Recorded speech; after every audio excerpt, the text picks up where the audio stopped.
I know people are dealing with Wi-Fi issues and whatnot, so why don't we go ahead and we can work on those items while we get the meeting going so we can be on time.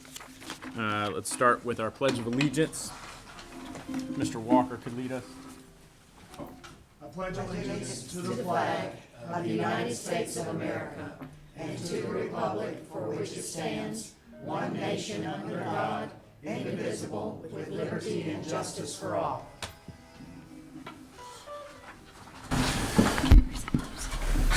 All right. Good morning, everyone. We're excited to kick off the new school year with our meeting today. I'm going to start by reading our ethics statement. Board members are reminded that it is our duty to avoid conflicts of interest and the appearance of conflicts of interest as we handle the work of this advisory board. Does any member of the advisory board know of any conflict of interest or any appearance of conflict with respect to any matters coming before us at this meeting? If so, please state them for the record. And I'm going to state for the record, we will have an amendment to Healthy Starts mission on the docket today. It was a late addition, I believe, so I'm not sure it's on the printed schedule, but it is on e-board. Okay, great. So it's on there. I will obviously not participate in discussion or vote on that. If during the course of the meeting you become aware of any actual or apparent conflict of interest, please bring the matter to my attention. It will then be your duty to abstain from participating in discussion and voting on the matter. Mr. Chairman, for the record, I'd like to mention that I will recuse from any discussion and voting on Thomas Jefferson Classical Academy and on any Team CFA schools, including the Bonnie Cone Academy that's coming up today. Thank you, Mr. Ramoni. The mission of the CSAB is that the Charter School Advisory Board works to ensure the existence of high-quality charter schools in North Carolina. All right. At this time, we'll take a discussion or a motion to approve the July minutes. I'll make that motion. It's been properly moved Second. and seconded. Any discussion on the approval of July minutes? Any edits or suggested changes? Okay, all in favor? All right, motion carries. The minutes have been approved. And I'm going to hand it over to staff. The August minutes. Oh, okay, August meeting minutes. All right. Motion and done. Move to approve. Second. Seconded. Any discussion on the August minutes? All right, all in favor? Okay. All right, so minutes have been approved, and I can hand it over to Director Machado to introduce our first guest. Before we do that, we've have a video that we'd like to show everybody. So, Yeah. Chairman. Oh, no. No. No, please. This is Yes. this is a professional meeting. There's This no is a volume. I mean, professional there's no video. sound. Without the Speakers, so audio, I'm trying to- Gotta have the audio. Got to have the audio. It's a little, it doesn't look that choppy on. Okay, I have to tell you, I was in a restaurant when I was watching this, Oh my God. Oh, no. and my waiter stopped. Come from? What in the world? You haven't seen this? Get the sound, please. Got to get the sound. Yeah, we gotta get this out. Pause, start it over. Yeah, start it over. Can you hear it? Barely. Go back. Yeah.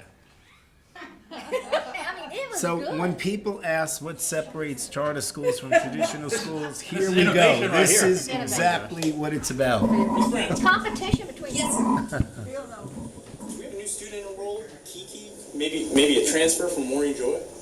Doesn't sound familiar, but let me check. Louder. Man, It's as loud as I can Kiki's get got it. me in my Sorry. feelings. Who's got speakers?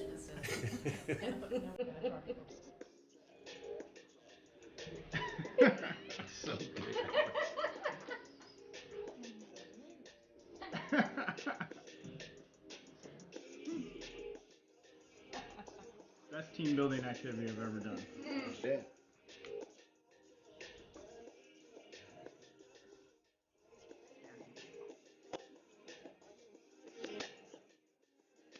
So much. The picture really doesn't do it justice. It's a high quality. Me, I swear you growth.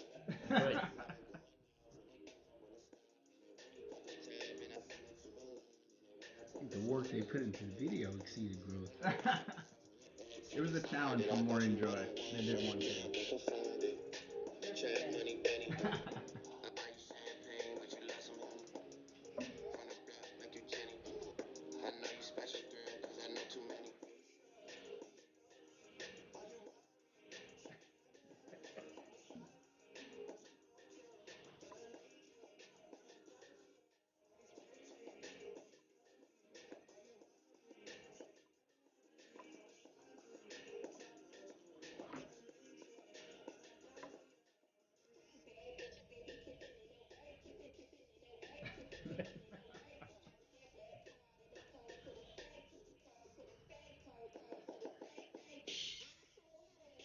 That's our mascot.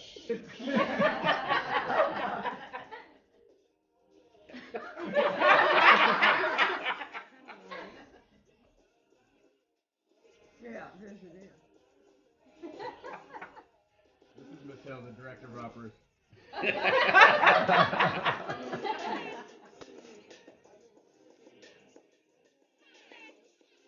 She's a kindergarten teacher. What a mistake.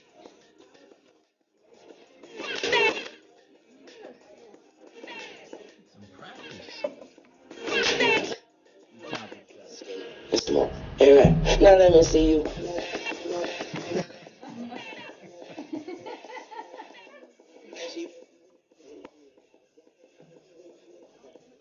Now let me see you. Now let me see you. Now let me see you. Now let me see you. Now let me see you. Now let me see you. What, you guys are more enjoy? I think they did. I've seen them both. How many takes did this take? We practiced on Friday afternoon a couple times. It was real bad, and then we got our videographer came on Monday. We it's not that many. It was probably we did.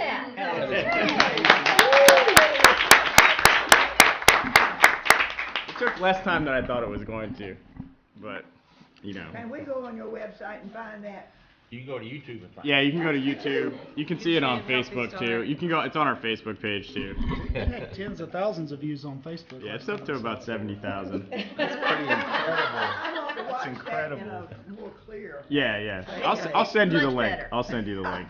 It's much better than that. It's Mr. Chairman, will the minutes reflect the? I think we need the lyrics to the song. yeah. The minutes. Yeah, I don't know. You might want to scrub some of them. Hey, I didn't know it was a big competition Yeah, nationally. it's like It's a huge pop thing. culture thing. But I will say it was like one of the best team building. And we spent we spent a lot of orientation. We were talking about the importance of practicing. We practice what we value, and that growth mindset. And if you saw us on Friday afternoon when we kind of were working on just getting the dance moves, I mean, it was terrible. and I said, all right, everybody go home and practice in the mirror over the weekend, and so it really kind of fit with a lot of the themes from orientation that we can get better at things and kids can get better at things if we practice and we work hard. So it really was. I've done a lot of team building, ropes course, the whole deal. That was definitely the most fun. So. Well done. So if any other school would like to do it, if you want Baker Mitchell to do one, He will sell you a copy of the video. yeah. Wait, I can say I would love to see a classical version of that. Yeah. We've got a Midsummer's Night Dream version of that we'll try to get out there. Guess who wears the donkey head? Okay. All right. So we have with us Dr. Eric Hall, State Deputy Superintendent for Innovation. We've asked him to come and say a few words to CSAP. Dr. Hall. It's gonna be hard to top. I'm actually not quite sure how I followed that. I guess I could have danced into the room. But, no, Chairman Quigley and members, I appreciate the opportunity to be with you here today. And this is my first time standing before you, and everything since my appointment and announcement, I guess, about 5 weeks ago to this position. I would tell you I feel very proud of the work that this department is doing, and look forward to working with Mr. Machado and the Office of Charter Schools and all of you as we continue to do what we need to do to support all of our public schools in this state. And really looking at the work ahead and the vision that we can craft, and how we not only support the great work that this board has been doing, but also how do we continue to support new and emerging opportunities in our areas for charter schools. So I'm excited and thrilled to be here. I'm here to serve. I'm here to support, and also be a resource in any way, in every way possible, for all the students that we have here in North Carolina. My background before coming to this position, you may know, I served as the founding superintendent for the North Carolina Innovative School District. And prior to that, I served as the president and CEO for Communities and Schools of North Carolina. So I do come to this work with a strong commitment and foundation to our local communities and the grassroots efforts that go into helping empower communities to build good, strong education programs for our children. And I know charters have really been doing that for a very long period of time. And my background in being around this work before in places like Florida, Louisiana, and other states, again, I bring that context with me, and just, again, happy to serve. I want to open it up for any questions that you might have of me, because, again, I didn't come with a presentation. I'm not here to give a speech, and if I had known, like I said, I would have come prepared to dance. But I just, again, want to help be a resource. And so, Chairman Quigley, any questions or anything that I can do to help support the good work ahead, please. I want to open it up. I think it would be great. I know a lot of us have probably read the news, and maybe we're even at the state board meeting, but just like the 2-minute update on how the ISD is going. It's been great. I mean, this first year, as you can imagine, over a year ago, when we first introduced the first 48 schools that qualified, it was the first time in our state that we've had that type of state-level engagement, or that type of state-level intervention kind of being introduced here in North Carolina. And to see where we are now, where Southside Asheville, which is the first school that we have started in this work, and we have our partners at Achievement for All Children that have stepped up as the operator, and the first operator to do this work in North Carolina. I think not only are we very proud from a community standpoint, but I think the partnership that we have with the local district, and even looking at how just last week when we announced the next round of schools that are being introduced, I think we've helped to change the narrative about what does it mean to come in as partners and do this kind of strategy in support of students.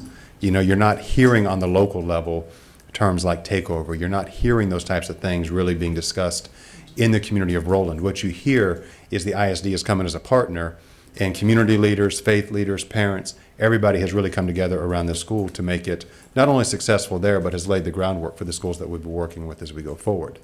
We introduced last week at the state board meeting the next 6 schools that qualify for selection. We will be identifying at least 2 schools for next school year, and we have to have a mix of urban and rural schools. So we look forward to engaging with those communities. I've already been in contact with those superintendents, and start my first meeting tomorrow with the superintendent and district as we start to have these conversations. And of course, like all of you, we'll watch how the weather evolves this week too, and see how that plays into some of the scheduling that we have ahead. Do you anticipate more charter operators kind of stepping up this round? I hope so. It's kind of out of the box a little bit. Yeah, it's a great question. We had an event back on August 14th where we opened it up for charters, EMOs, any organization out there that might have an interest in stepping forward, because really and truly the ISD legislation is fairly broad in its definition of what an operator can be. It refers to it as an entity, but we were fortunate to have the Charter School Association present in that meeting, and also have a couple charters that were there as well to kind of learn more about the work that's ahead. And I think the good news is once you identify where schools are located for potential selection, it also helps people to know where's the potential work going to take place, because some charters or any organization may have more expertise, more of a foundation in some communities or in some regions in the state more than others. So I think over the next few weeks, I look forward to hearing from the operators that are out there or potential new operators that could be stepping forward with us. Are you able to, did they change the law? You're able to, the department could actually run a school as well and kind of appoint the principal and kind of run the turnaround more centrally? That was a change that was made in the session that just passed, where in the event we do not have an operator that is the right match that we would need for a school, that the ISD can step in either temporarily or for a longer period of time if needs be. But I think for us, one of the things that we know is really valuable, and we've seen this already in this first round, is that when you talk about using flexibility in different ways, I think some organizations come to the table understanding how you can use flexibility and things that help to open the doors for schools to think differently. And we want to see how we continue to use that as a strength. Great. Do you select the entity, the school or whatever, or do they come to you? So the way that we have it set up right now is that they would actually apply. We plan on actually a week from today releasing the notice of intent and application process. And when that goes out, organizations can submit what their plan would be for helping to partner with us and engage in turning around a school that's on the list. So to answer your question, they would apply. But you just can't go to some school and say, you need me. It's two different things. Are you talking about the school Two or different the, pieces. or the Yeah. CMO? Yeah. You talking about the Well, school? Yeah, well, the school that but I thought needs it's the help. system. Okay, so if you're talking about the school level, so the data and the statute is pretty well defined within, Okay. you know, what a school would have to, what it takes for a school to qualify for the ISD. And so from that criteria, we've established now initially a list of 14 schools that qualified for this current year. Okay. And then we looked at the last 3 years, and we've narrowed that down now to 6 schools, 2 that are urban and 4 that are rural, that would qualify for selection. And between now and November, I'll be coming back to the state board to make a recommendation on which 2 schools we would want to recommend for selection to be transferred into this new statewide system for next school year. So it's only 2 per year that are selected? We could do more. By statute, we have to select at least 2 for this coming year. And after next year, we will be capped at a total of 5 schools, unless there's other discussions at some point in time that say otherwise. But in the legislation, the way that it reads now, we are maxed at a total of 5 schools. And a school comes in, for example, Southside Ashpole, which is our first school, it will be in this statewide school system for the next 5 years. Stay in for 5. Because some of those, and I'm sure you know, when you repeat repetitively are there, if we could reach more at the time. I think one of the things that I'm excited about in this work, and I think a good example of this is what we've seen in Robeson County, the engagement that we've had in that district this past year with the school board, with the district leadership and the local community, not just in Roland, but I would say community leaders across the entire district. That district has started to move in a good direction. I've seen some good things. They've actually gone from being a low-performing district to no longer being a low-performing district this year. They have expressed an interest in wanting to do an innovation zone, which is where we would partner with them to also engage new flexibilities in some of their other low-performing schools. And that's why I said, you know, last year when this came out, this is not like some of the takeover models that other states have necessarily engaged in. This is really a strategy of going in, creating the right conditions for success, and bringing in someone like an operator partner that can help us think about what are some things differently that we can do inside a school to produce better outcomes. So hopefully it's a domino effect, and it sounds like it is. So far, and we want to continue to see that, that kind of domino effect grow. Just kind of shifting gears, what do you feel like you need from us? And I know there was some talk. I don't know. I can't remember if I read it in an article or if it was part of the press release, but just kind of certainly the superintendent, I believe, spoke about increasing, you know, accountability for charter schools that are low performing and on that area. And I don't know. Do you have any thoughts or comments on the role this board can play? I think, you know, a big role that this board can play is continuing to be critical, you know, a critical component of how do we talk about great schools for all kids. And I think if we have schools, whether they are traditional public or charter public, how do we make sure that all schools are moving in a direction that produces good outcomes and really raises the bar for achievement for all students? And I don't want to speak for the state superintendent, but I think the goal overall is that if we have any school that is, you know, low performing and not producing the kind of outcomes that any of us would want for our children, how do we rise that to the occasion of having a conversation about either stipulations or intervention or other conversations that need to be had to ensure that, again, all schools are moving in a direction that, you know, has high expectations and high accountability. So I have a question. If a school becomes part of the innovation school system, do all of the performance metrics, do they get removed from the LEA and they're just part of your little stable? Yes, sir. So in this case, Southside Ashpole, while last school year, that was the last year that it was actually under the accountability report for the public schools of Robeson County. Now this year, starting when the school year started for the next 5 years, it will be reported under the ISD, which is the 116th school district in the state. And in our case, as a school district, we fall under, just like a local school board or a charter school, you have a governing board. Our governing board is the State Board of Education and the state superintendent. Thank you. The statute doesn't say anything about a charter school becoming eligible for the ISD district, right? That is correct. Okay. So it's our responsibility as a board. Yes, ma'am. So, and that's why I say, I think for the board, for CSAB, is looking at, like you do, what are those schools that need additional support, intervention? Where the, what I would say the critical conversations that you as a board, along with the Office of Charter Schools, are having with schools that are showing some recurring outcomes that maybe, all of us would want to see improve? And what are the accountability measures that exist? Because sometimes the part that, can easily get lost in these discussions is that if you have a charter school that is existing too long in a low performance, situation, is that as opposed to coming into the ISD, in this case, of course, you have the authority to make a recommendation to the board, State Board of Education, to close the school. And so that is a different kind of accountability than what we're talking about, with the ISD, for example. Absolutely. I know we're going to talk a little bit with Dr. Tomberlin here in just a minute before we, does his work fall under your purview at this now, or no? Is that in a different area? It would be in a different area. So the areas, and I think that's a good point for me to probably clarify. So as I was serving as the founding superintendent for the ISD, back on July 24th, the state superintendent appointed me into this new role of being the Deputy State Superintendent of Innovation. And so under my portfolio of work are not only is the ISD and the Office of Charter Schools, but I also work with the Accountability Division, Standards Curriculum and Instruction, Advanced Learning, Career and Technical Education, and federal programs. Thank you. And federal. So that is my portfolio at this time. You don't have anything to do you? Yes. Wow. It's a lot. I have a great team. Like I said, I'm very fortunate and blessed to have the group of people in this building that are helping us to do the good work that we're doing. And I think, as we go forward, and to the question that was being asked, the good news is I think you're going to find that all of us are working pretty well together. So whatever we can do to be a thought partner and an engaged, part of the conversation with the needs that we have across all divisions in this agency, then I'm here to help, Mr. Machado and the team go forward in those conversations.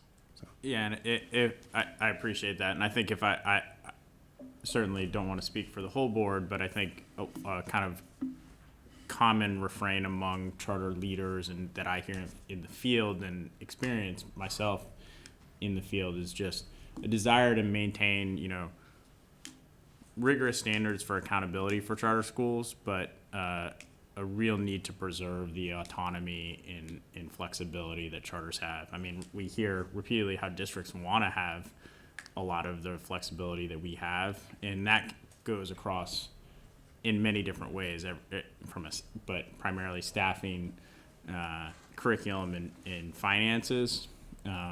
We're about to talk to Dr. Tomberlin about something that would impact teacher evaluation, which kind of really shapes the day-to-day actions a principal takes in a classroom or in a school. And when that is regulated by DPI, it's extremely stifling to innovation. And so I just think, and you all correct me if I'm wrong, but I think we are willing to take and believe in strict accountability for schools. I think we all believe that schools that are not making the mark year after year after year should be closed. And the kind of trade-off for that is that we want to be able to, schools that are doing it right want to have the flexibility and autonomy to innovate. And I think that's how we get good innovation. So I think if I would just plug that, right? Well, on behalf of the board and other charter leaders. I appreciate that. And again, look forward to serving you and being able to support this conversation as we go forward. And, again, we have a lot of work ahead of us. We got a lot of kids depending on us to get things right. So let me know what we can do from our office to be supportive. Thank you. Thank you. Thank you. Thank you. All right. Chairman, Dr. Tom Tomberlin is here to speak to us. Great. About Pepsi Commission and NESIS. And I don't think we've ever, as a board, have talked about lateral entry going away and being replaced with the new program. So I thought this would be a good time for Dr. Tomberlin to talk to us. Morning. Good morning. Morning, You Dr. were offering Tomberlin. us a Pepsi. So, welcome to faces that I'm seeing for the first time, and welcome back to those who I've sparred with on several occasions. Who could that be? Chairman Quigley, if I might, as my son would say, your moves are dope. Thank you. Yes. I did not send a presentation to the charter school office in advance of talking about the commission, but everything in my presentation is just informational. It's not any kind of policy recommendation.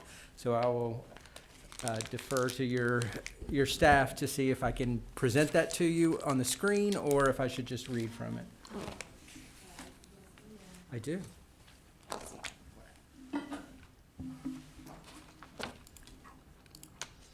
I'm sorry, would you like to start with the commission first? Sure. Great.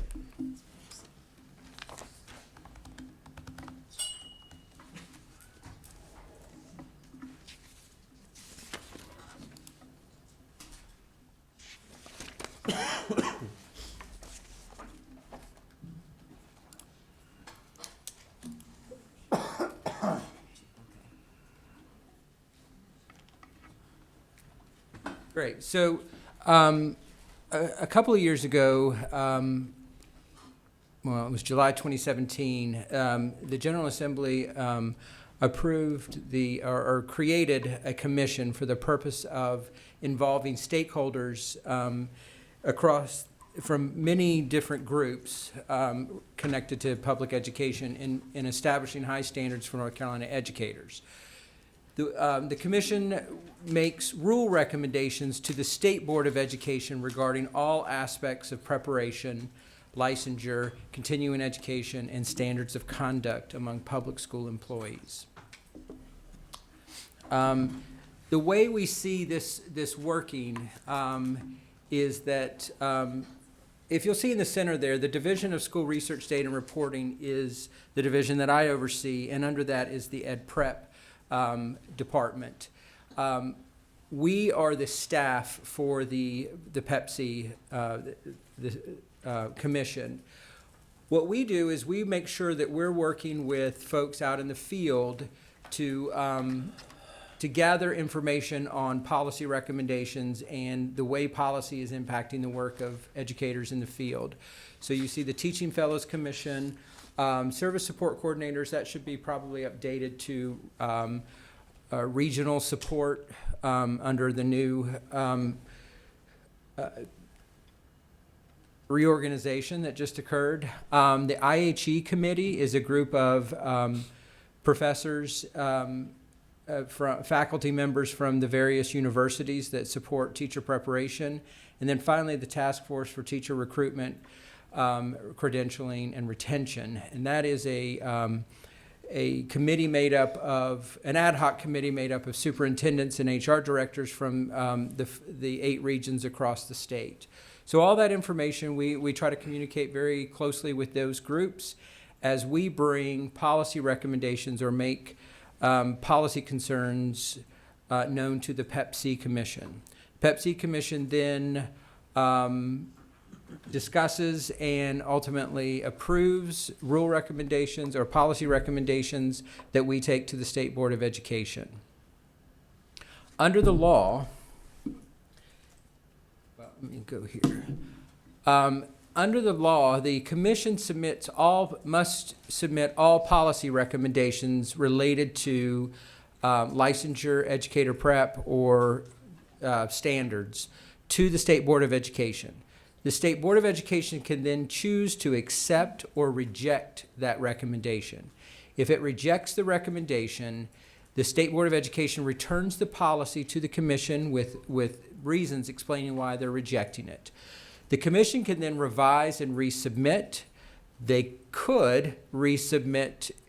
They could ignore those recommendations from the board and resubmit their original recommendation.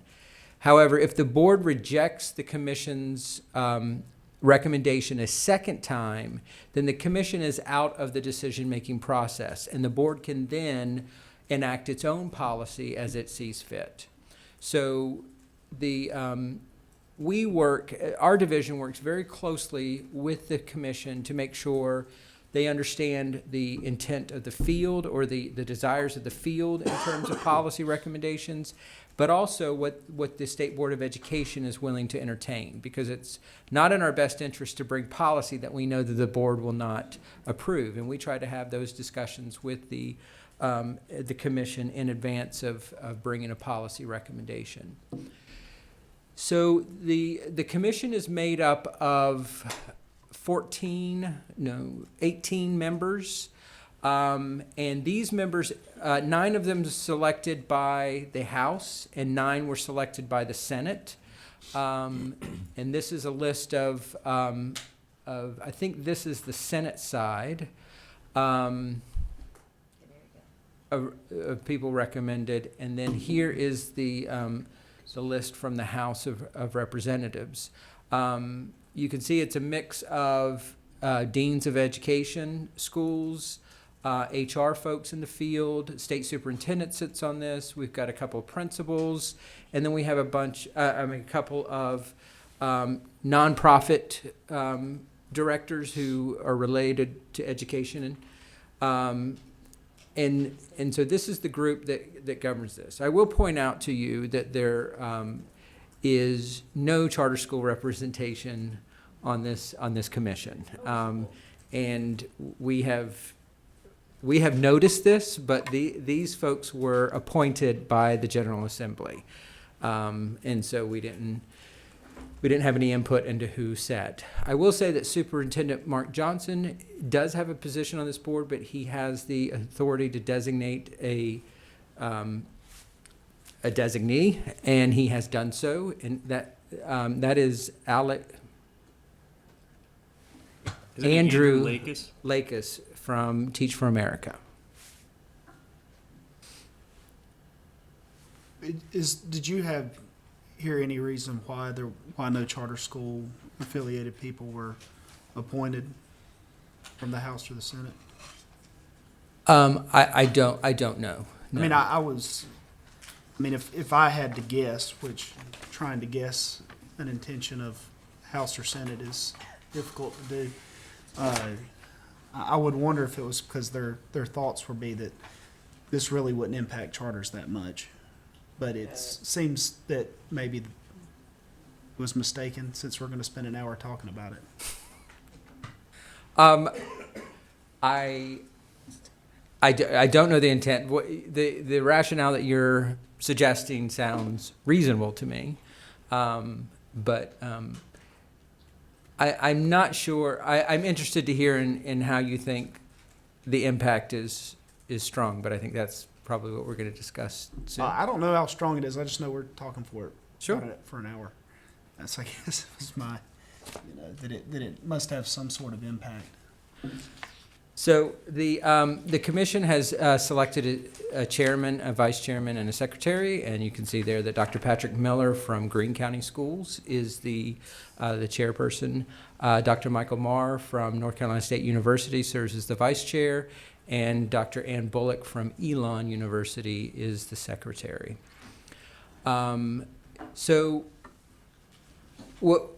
the work that Pepsi has largely engaged in is bringing the changes to teacher licensure and preparation that were part of Senate Bill 599 into state board policy. And we had a deadline of February 1st to take all those new requirements from 599 and incorporate them into state board policy. We achieved that goal. And now as we move forward, we are looking to refine licensure policy and educator prep policy, and make recommendations to the board about how those things can operate more smoothly going forward. And so we're really looking at changes within that are not dictated in the law, as opposed to the work they've been engaged in now. Part of that work would include looking at licensure exams for teachers, and making sure that we have appropriate licensure exams for our teachers. Dr. Andrew Seiberg Ernst is staffs the Pepsi Commission, and there is his contact information. Should you see anything coming before that body that concerns you or that charter schools would like to have input on, we can certainly bring that to the attention of the commission that the Charter School Advisory Board has expressed an interest in being kept aware or possibly providing input on policy changes that are coming before that body.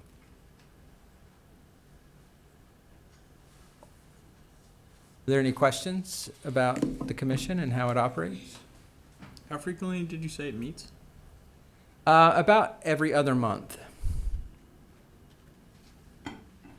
Dr. Tomerlin, you said that this commission is a result of House Bill 599. Yes, ma'am. So I guess we were just decided that we needed to update our standards or our practices for teacher prep and licensure. I mean, what was the impetus, I guess, behind the...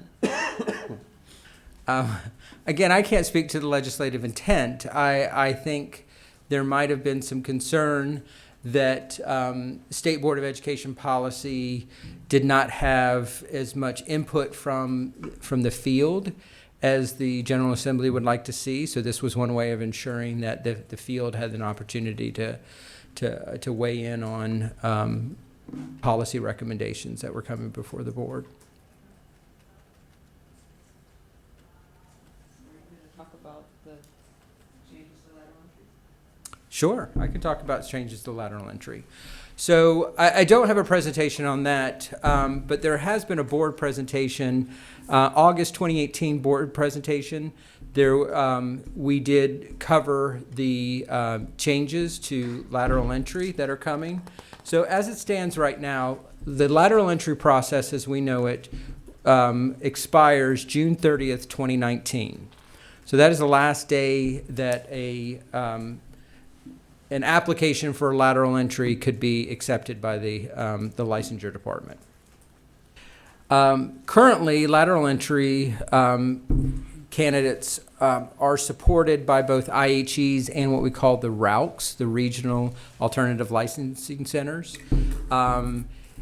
We will support the RALCs, or the RALCs will continue to support any lateral entry teacher through June 30th, 2022. That would be the end of the 3 years that if a teacher applied for a lateral entry license June 30th, 2019, they would have to convert that license by June 30th, 2022. So the department is committed to continuing the support for lateral entry under the model for anybody who chooses that route. After June 30th, 2019, the only way for a teacher to obtain a teaching license that has not been traditionally prepared is to go through what's called the residency model.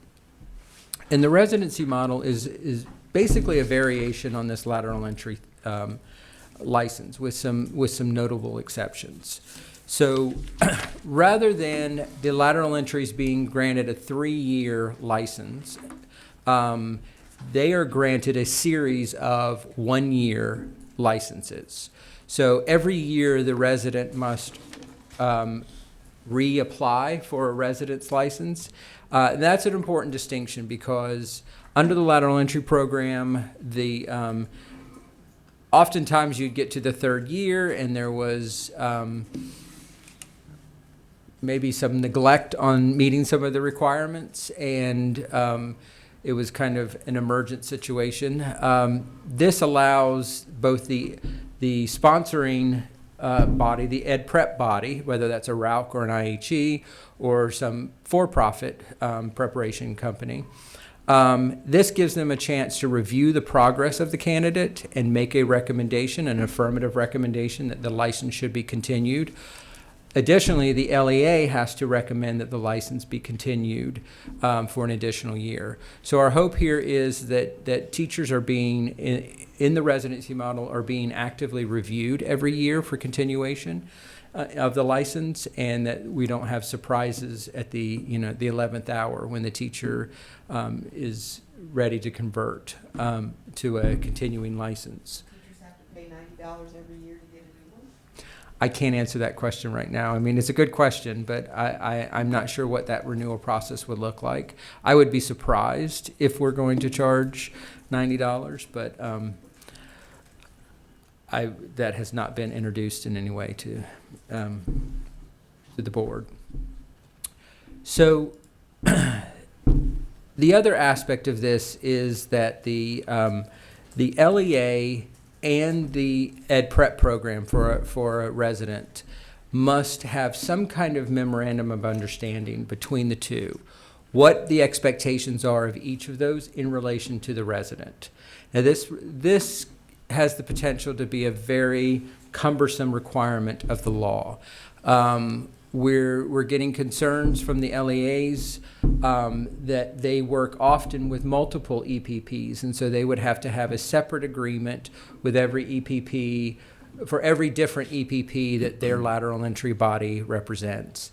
And so the department is looking at creating maybe a template MOU agreement between that districts and charter schools could use with EPPs, where they could modify aspects of it. But we understand that is a really big lift for charter schools and LEAs to navigate a different agreement with every EPP they work with.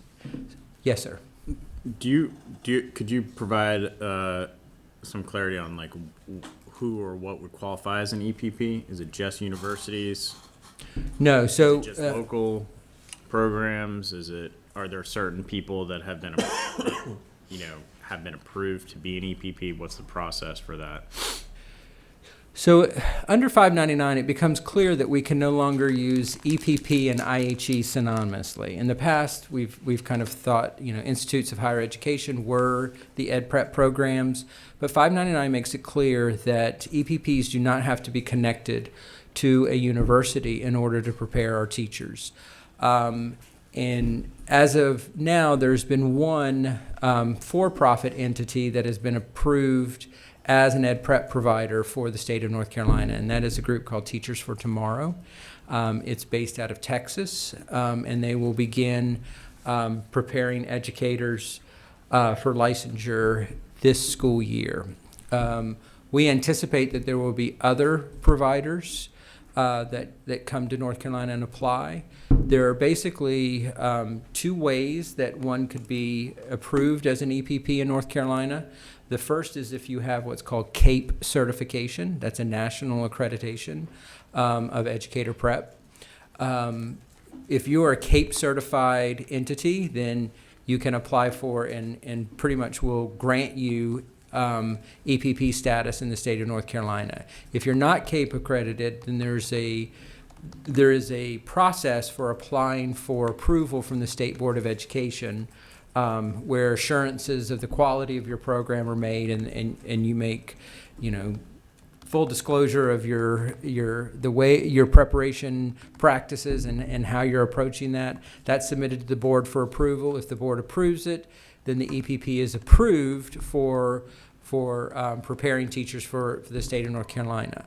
Once any EPP is approved, they become subject to the accountability measures that are required under the law for an Ed Prep provider, and that is showing demonstrated standards on licensure pass rates, employment, placing their candidates in North Carolina schools, and then we collect evidence of effectiveness of those teachers that are placed in schools in North Carolina, and that all comes back to the EPP, and we monitor their performance on those. If they fall below a certain level, then the EPP can be sanctioned in some way. Will there be a list somewhere as entities are approved? Will there be a list somewhere so we even know who is available to do this? Yeah, I can check and see if that. I'm pretty confident that there is a list on the Ed Prep website, but I can check on that. Along the same vein, Dr. Tomlin, is it feasible that LEAs can actually apply to the SBA to be approved EPPs as well? Absolutely. So we have a consortium of districts here in in the central part of North Carolina. Wake County and some of the counties surrounding Wake County have worked together to create an ed prep program where they will be preparing their own teachers. There's one currently in Charlotte. There's an existing one in Guilford County, and I think there might be. I think that might be it for right now. But yes, that is a viable option. In that same vein, then, could there be a charter school consortium to do the same thing? Absolutely. We would have to understand, so the only issue with the charter school, and this relates to the question of why I'm here with NESIS, is the requirement. So with charter schools, if you're not using the state-adopted evaluation rubric, we would have to figure out how whatever data you're reporting to us translates into proficiency with the North Carolina system. One of the requirements for us not to use this, we don't use it. One of the requirements was that you had to have it. You had to be able to show how it matched up to the NESIS. Not in content, but how you can translate the scoring to be equivalent to NESIS. I'm not aware of any policy that requires that kind of conversion. When we asked for permission to change, we had to show what the conversion would be. In fact, on our tool, it actually shows literally what the conversion would be. It's interesting. You don't even have to do that, Cheryl. Buddy told me that. Do you know where that information came from? I don't remember. Okay. We changed 2 years ago, and it was at the point that we were changing that somebody told me that.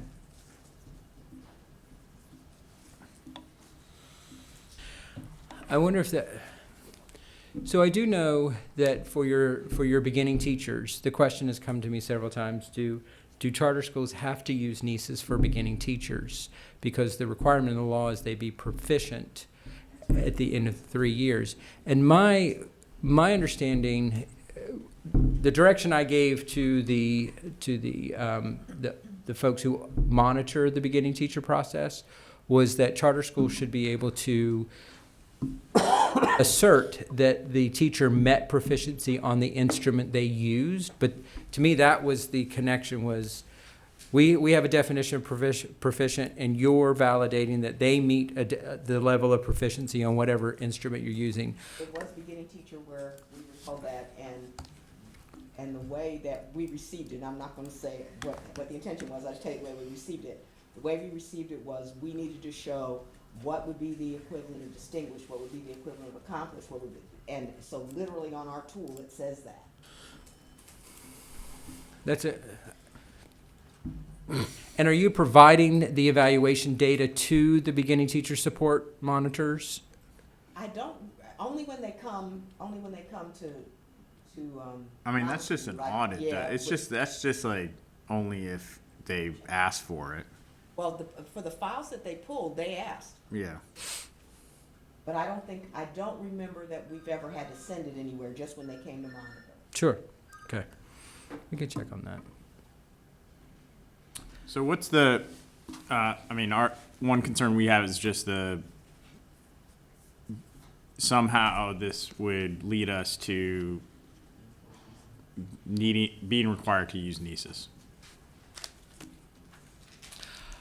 So my understanding, I think it's been a couple years since I addressed this issue with this board, and the way we handled it then was the policy related to evaluation states that local boards of education shall use the North Carolina educator evaluation system. My understanding and my interpretation of that policy is you are not governed by local boards of education. Therefore, you don't meet the requirement to use the NESIS system. You are free to use whatever you choose. I understand that is more of an implicit policy than an explicit policy. And if the Charter School Advisory Board would feel more confident in having an explicit statement of exclusion from using NESIS and how that exclusion affects other policies related to teachers, I think we could probably put together some recommendations for that. I am technically not the business owner of the evaluation process, so I would have to take that recommendation to those who are, but I think I can provide lots of insight for the rationale of why we would need such a policy. I think that would be really good to just name this clearly, because I think you have people that are doing it that would like to do something different, but it's been communicated that they have to do it, or their reading of the policy is that they have to do it. You have a lot of people that are probably doing something, but it's not meeting the criteria that it should. We want people to innovate. I know charter school, it's part of the application. They have to have a process for evaluating teachers. And I think everybody wants to do that, but we want to allow people to innovate. We want that to be crystal clear. And I think often probably what happens is people call DPI or they reach out to certain sources within DPI and they get a variety of different information because it's not clear. It's an implied kind of understanding. I experienced something similar at another school related to M-Class, where kind of the first few layers I went through, it was said that I had to do the M-Class assessment, and then as I kind of kept pressing, it became clear that no, you don't actually have to do it. You can do a different reading inventory or not at all. As a charter school, As correct? a charter school. Okay. Yeah. So things like that are fuzzy, and I think people spend a lot of time spinning their wheels. I also think it puts a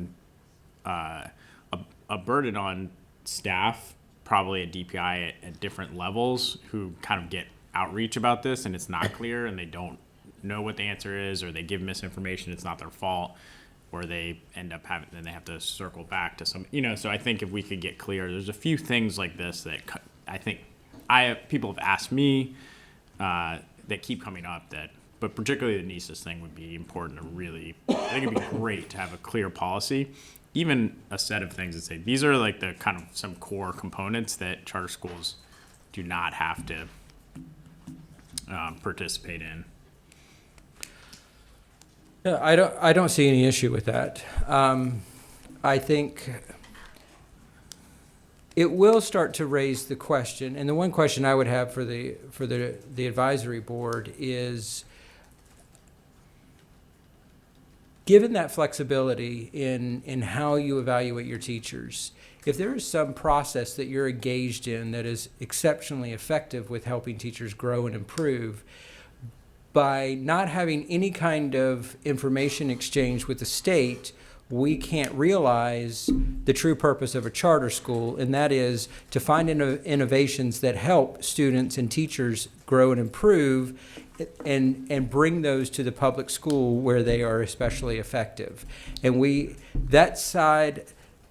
that part of the process is very dark for the agency. We don't know what it is you're doing, how it helps, or if it's helping your teachers become more effective, and how we could look to some of the processes you're using to improve the public schools of North Carolina. Well, I think that, I feel like what's not dark is the student outcomes. So I think if you look at some schools that have year over year produce really exceed growth and produce high outcomes or exceed growth, and ask them, how do you evaluate your teachers? Henderson Collegiate obviously comes to mind. They don't use the NESIS system for evaluation. I don't believe they do. They have a very structured process that they use that works. We used it at Healthy Start. Cheryl uses it at Sugar Creek now. So we're actually innovating and talking to each other about those things. But I think all you have to do, would say, let's look at the student outcome data and then go talk to those schools that are getting it done and say, do you do this a different way? Sure. I'm sure they'd be happy to share. Or a survey, right? You could survey all the schools that have exceeded growth 2 out of the last 3 years and say, how do you evaluate teachers? I'm sure it would be that would actually be an interesting, sounds like, could be an interesting project for an intern over the summer or something like that. I just want to add, I think charter school leaders we would enjoy sharing what we're doing. I just want to bring up a situation in a county in our state that for 25 years they had been having a beginning teacher breakfast. And this year, because charter school teachers were invited, the chamber invited charter school teachers, the district decided they would not participate. So we're trying to share. We would love to share. So if you would, look at us, we would more than happy share, especially since the scores are very clear for everyone to see. Absolutely. Great. Well, it sounds, I'm excited that you think that, a policy revision could help solve this for everyone. I think that's great. So it sounds like the next step is you'll talk to the people that you need to talk to in the agency and then circle back with us about a recommendation of how we could clarify this. Sure.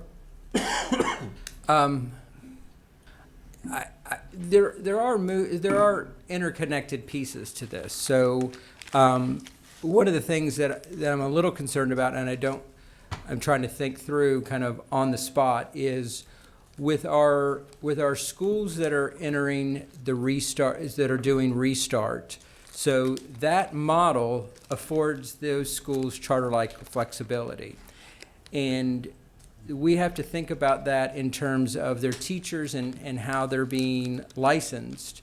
And if we afford that same opportunity to use a different instrument for the licensing of teachers that are technically public school teachers but are operating temporarily, at least, under a different model. And I don't know yet quite how.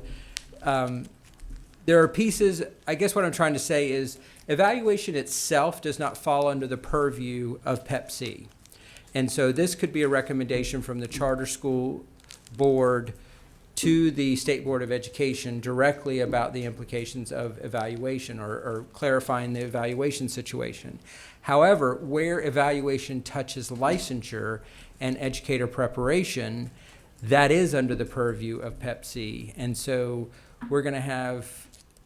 we need to make sure this is all coordinated and everybody understands what's coming out on the other side of this in terms of how it impacts other aspects of teacher preparation and career. But as of right now, as the policy exists and the law exists currently, charter schools can continue to use the evaluation that has been approved by their local board, by their board of directors, to evaluate and recommend for licensure teachers.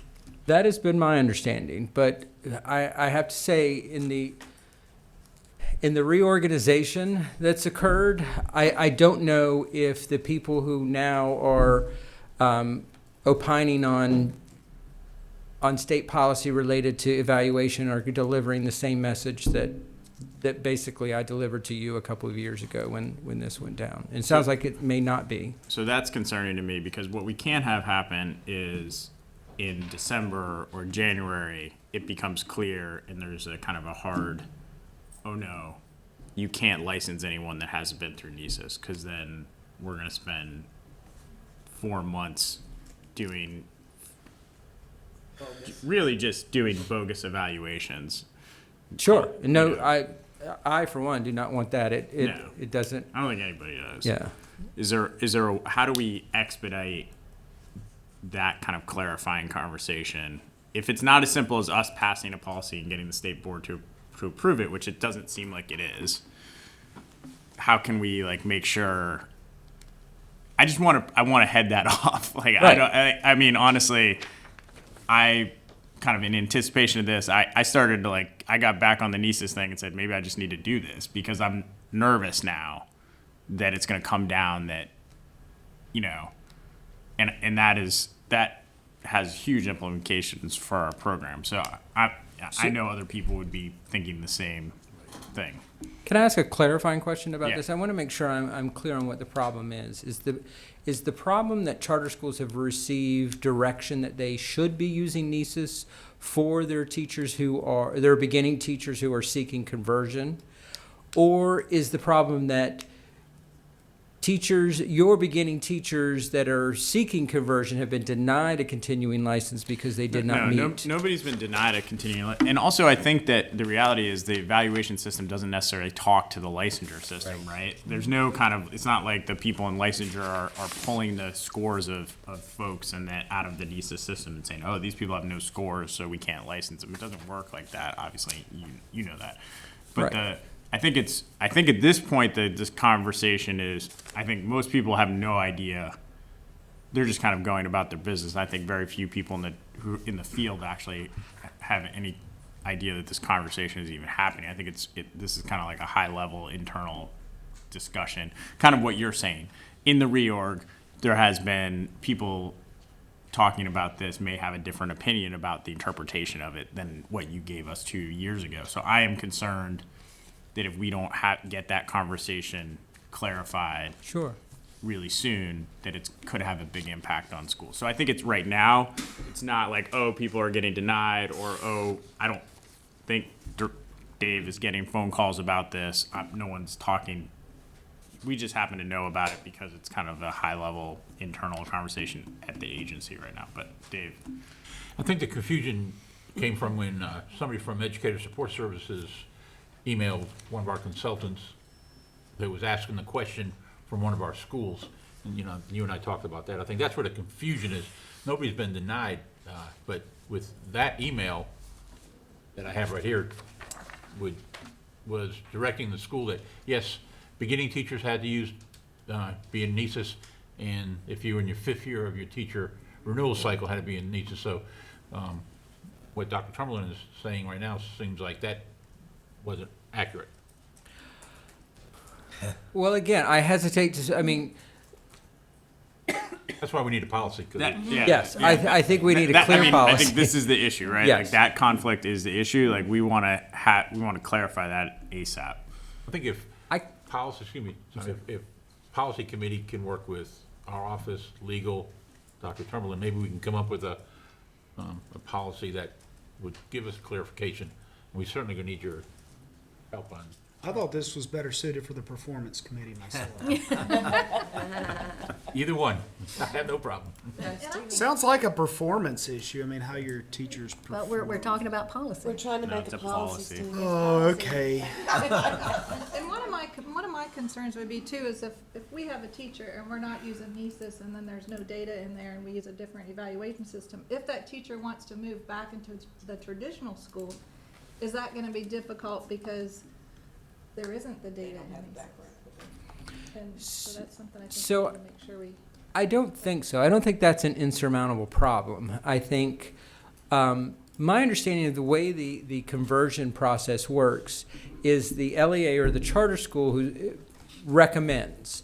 And the communication that I've had with the licensure department is that button that says I recommend should be based on that teacher is proficient on the on whatever evaluation instrument I'm using. So for both LEAs and charters, there's no data pull behind that assertion.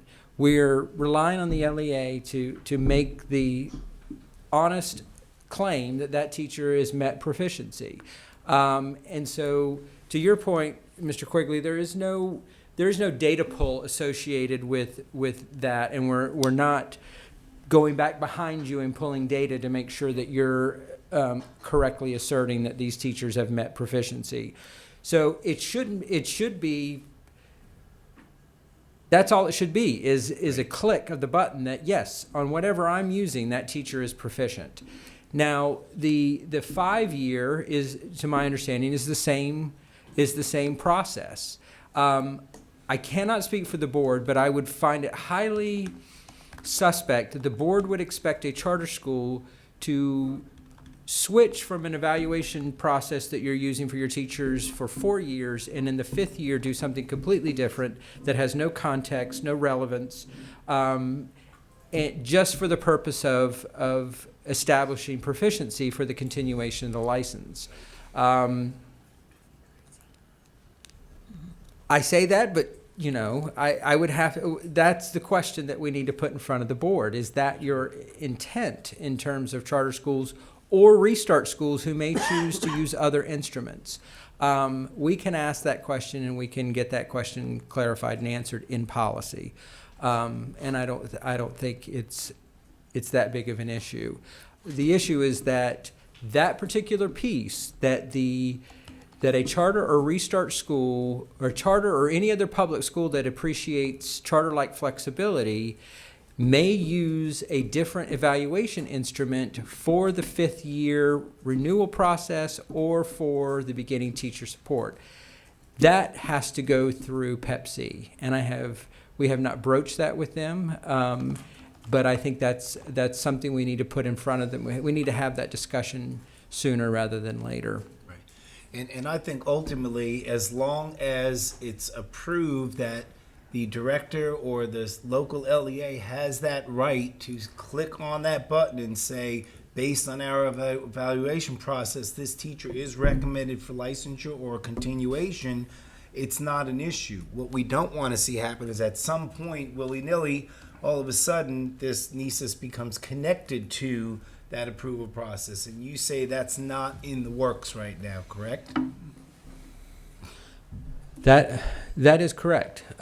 We do not, I mean, we monitor the situation, but it's not, I mean, we may pull the data and look at it in the aggregate, or, you know, do we see anybody that's been recommended for conversion that has really low evaluation ratings? Sure. And on the conversion process, quite often we're the ones doing the analysis of whether a teacher meets or does not meet the standard to convert.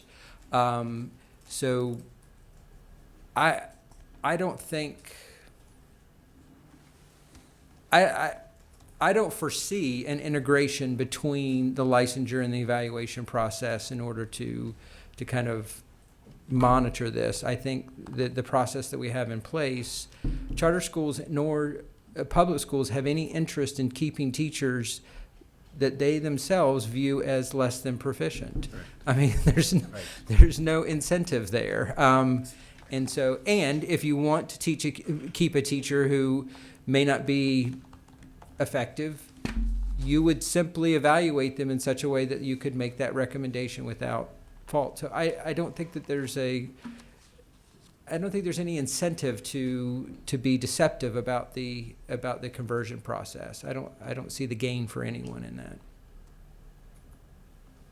Okay. Great. Any other questions? So we'll pull together this will fall into the policy committee and any folks who want to be involved, and Dave's staff can help coordinate next steps. Great. Thanks, Tom. I'm sorry? You were not. You were much nicer than you've ever been in the past. I have an off question, Dr. Tomberlin. Sure. With the lateral entry, do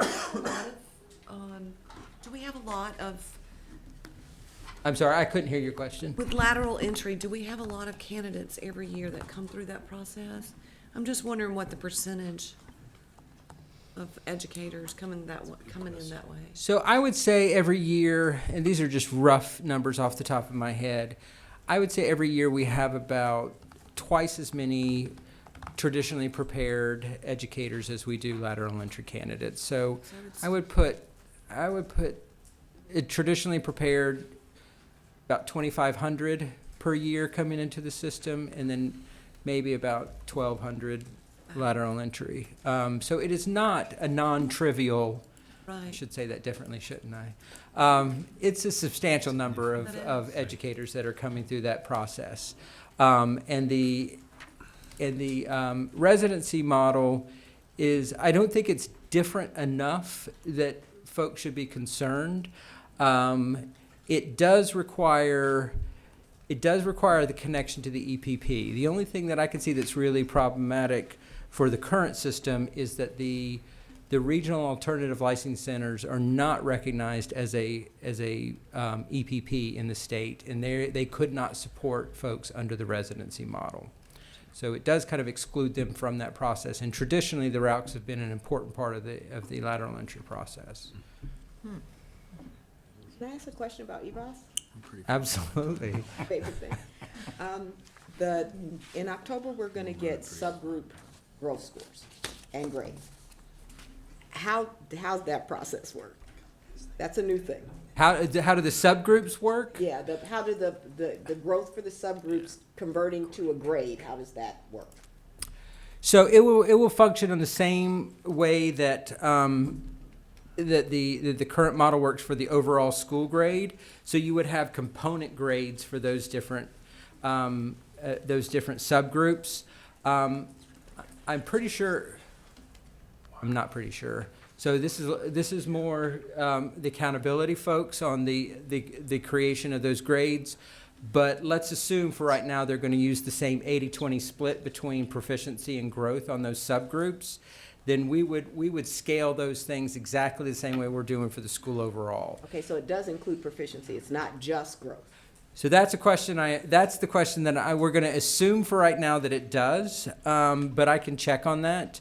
If it's a straight, either way, it's going to amount to the same thing. What we're doing for every school then would be to look at the growth of that subgroup relative to the overall growth in the state, and make an estimate of how well that school is growing that particular subpopulation.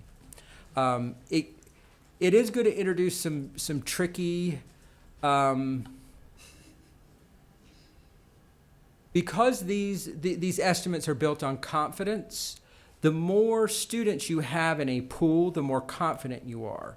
So when we break this down into subgroups, schools and charter schools will start seeing things like, I might have met growth with all my subgroups, but my overall growth exceeds growth. Or I might have met growth with all my subgroups, but my overall growth does not meet growth.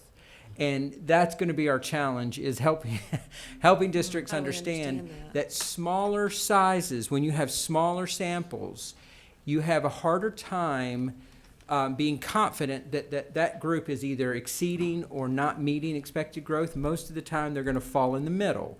And when you aggregate all those kids together, then you get estimates that make you more confident that they're growing more than the average or less than the average. And so that's going to be a particular challenge in helping schools understand that. That'll be very confusing for the public. Well, I'll come back another time and help clarify that. All right, thank you. All right, thank you. Thank you. Thanks, Tom. All right. Hand it over to staff at this point. Okay, I want to give you a quick update on Three Rivers Academy. They finally did open up on Wednesday. The state board did approve your recommendation to allow them to relocate. They got that building up and ready in the short 2 weeks that they said they would. They sent me pictures of it, and the building looks really good. They have their teachers, so they have an executive director and a principal. That's the good news. The not so good news is as of Friday, they only had 61 students. I called them twice this morning to try to get an update on enrollment, but they are very aware that they need to get up to the 80 threshold by the 20th day. They had to meet every obstacle possible to make this happen, and I've got to say that they once they finally did get on the ground, they did a great job turning it over. They wish they'd gotten on the ground a little sooner than they had, but they are operating, and I probably talk to them 3 or 4 times a day. That's 2 weeks. So. What grades are they serving, the 61 K5. kids? K5.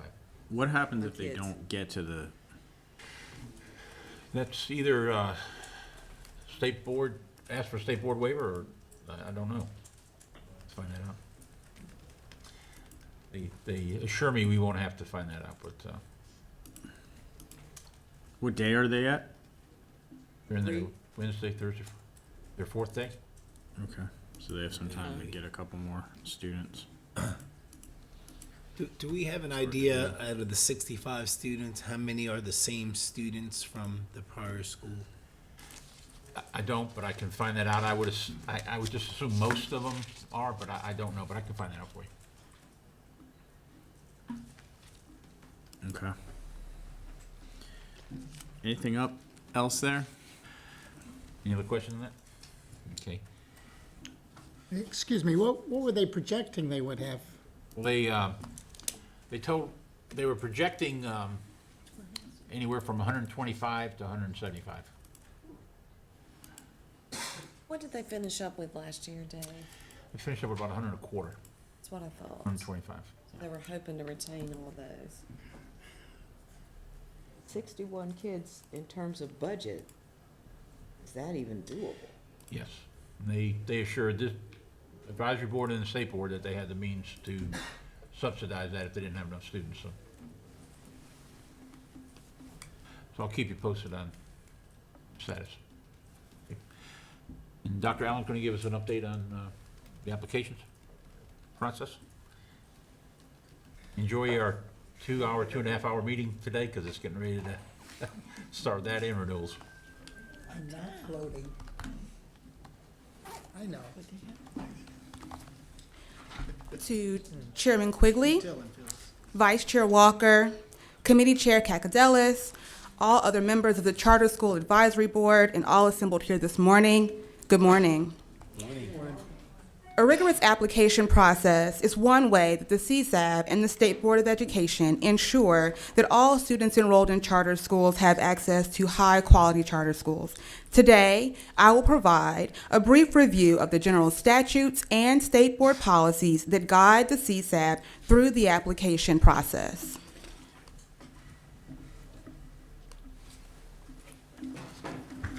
Today, we will specifically cover the statutes and state board policies guiding this process. We will outline the 2018 application process and timeline and how we will handle recommendations. I'm going to provide specific application updates on where we are in the application portal to date. Following that, I will leave it open for any questions or closing remarks.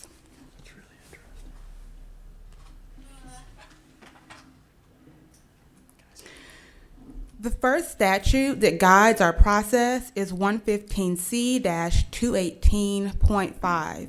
It outlines the final approval for applications of charter schools specifically. The State Board may grant final approval of an application if it finds that the application meets the requirements set forth in statute and State Board policy. The applicant has the ability to operate the school and would be likely to operate the school in an educationally and economically sound manner, and granting the application would achieve one or more of the 6 legislative purposes of charter schools outlined in general statute.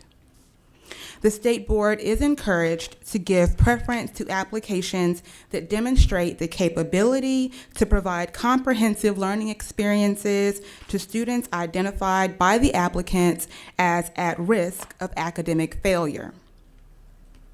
All recommendations must be approved by the State Board of Education by August 15th of every year.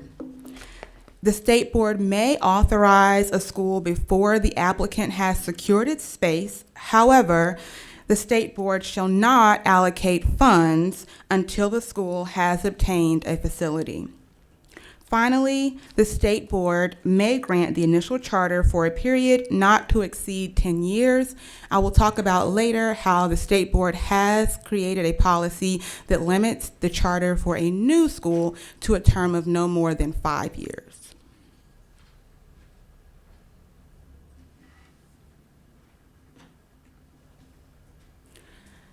CHTR 012 is the State Board policy guiding the application and review process.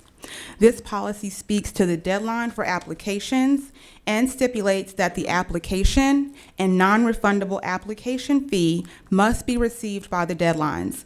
Late applications will not be considered, and any affected applicant groups will be notified in writing. Incomplete applications will be rejected, and this policy limits the term of new charters to a period of 5 years. This policy also stipulates that the CSAB's recommendations will be sent to the state board no later than April of a given year, so they can begin their discussions at the May state board meeting and make a final decision in June. If there is anything they would like to send back for further review or consideration, they would send that back and there will be a final decision by the August 15th deadline. We've been fairly successful in the past few years getting all recommendations approved by the June State Board meeting, so we hope to continue that trend this year.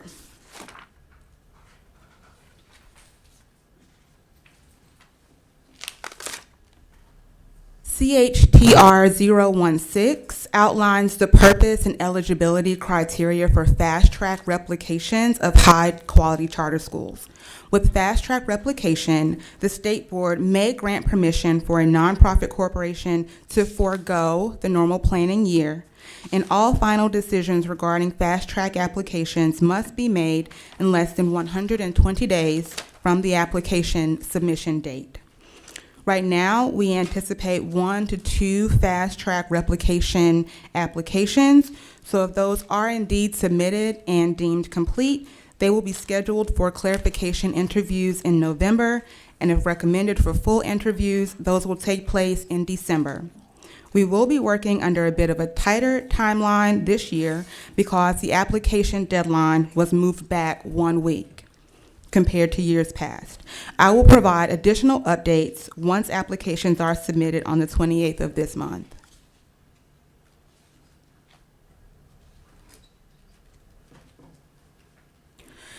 CHTR 013 is the policy that guides acceleration. All new nonprofit boards receiving a charter must participate in a year-long planning program prior to opening. However, the state board may accelerate the planning year to increase the number of high-quality charter schools.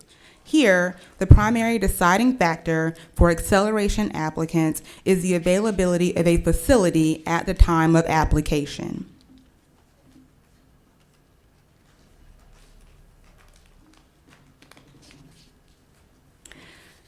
General Statute 115C-218.2 is the statute that outlines applicants' opportunity to correct applications and their opportunity to address the Charter School Advisory Board. The State Board shall provide timely notification of any format issues or incomplete information and provide the applicant at least 5 business days to correct those deficiencies. If the applicant submits corrections within 5 business days, equal consideration shall be given. In addition, before taking action on preliminary or final approvals, applicants shall have an opportunity to address the board.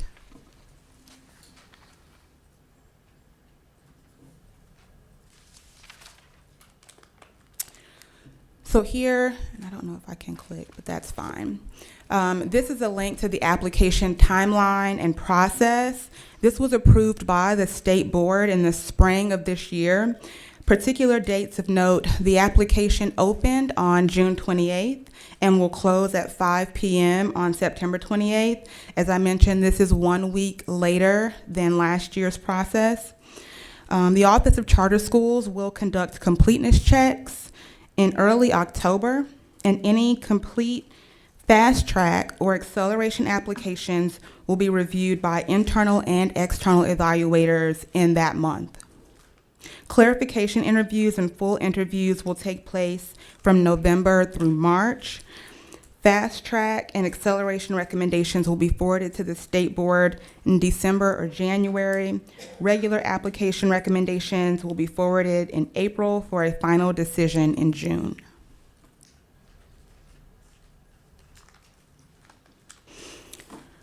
This slide outlines the responsibilities of the Office of Charter Schools and the Charter School Advisory Board. The Office of Charter Schools will collect applications and fees, conduct completeness checks, and notify applicants of any missing information. We have recruited external evaluators and will train them on application review. We will review applications and provide feedback, and provide the Charter School Advisory Board with a schedule of application reviews. We'll notify you of any special requests, such as fast track replication, acceleration, alternative schools, or conversions. We will release evaluated applications to you 1 week before the clarification interview. Prior to each interview, I will provide a general overview of the application. We will document each stage of the process using the evaluator rubric, and we will notify applicants of each stage of the process. The Charter School Advisory Board provides a clarification interview for each applicant. Please remember that this part of the process is outlined in statute. Before the clarification interview, you are asked to rate each section of the application, pass or fail. The policy and performance committees will conduct clarification interviews, posing limited questions, and making a full CSAB recommendation. Full interviews will take place the following month. Finally, the CSAB will conduct full interviews for any applicant granted that opportunity.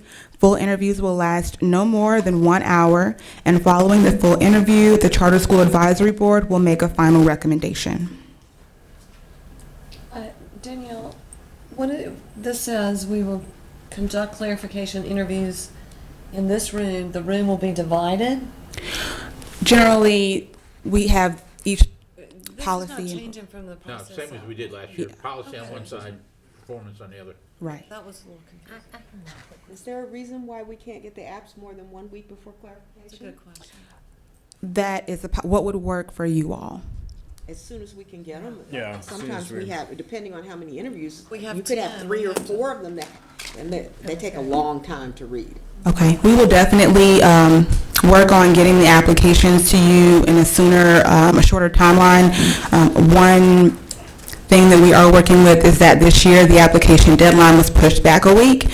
So if you remember, last year you received your first set of applications in October, the October CSAB meeting.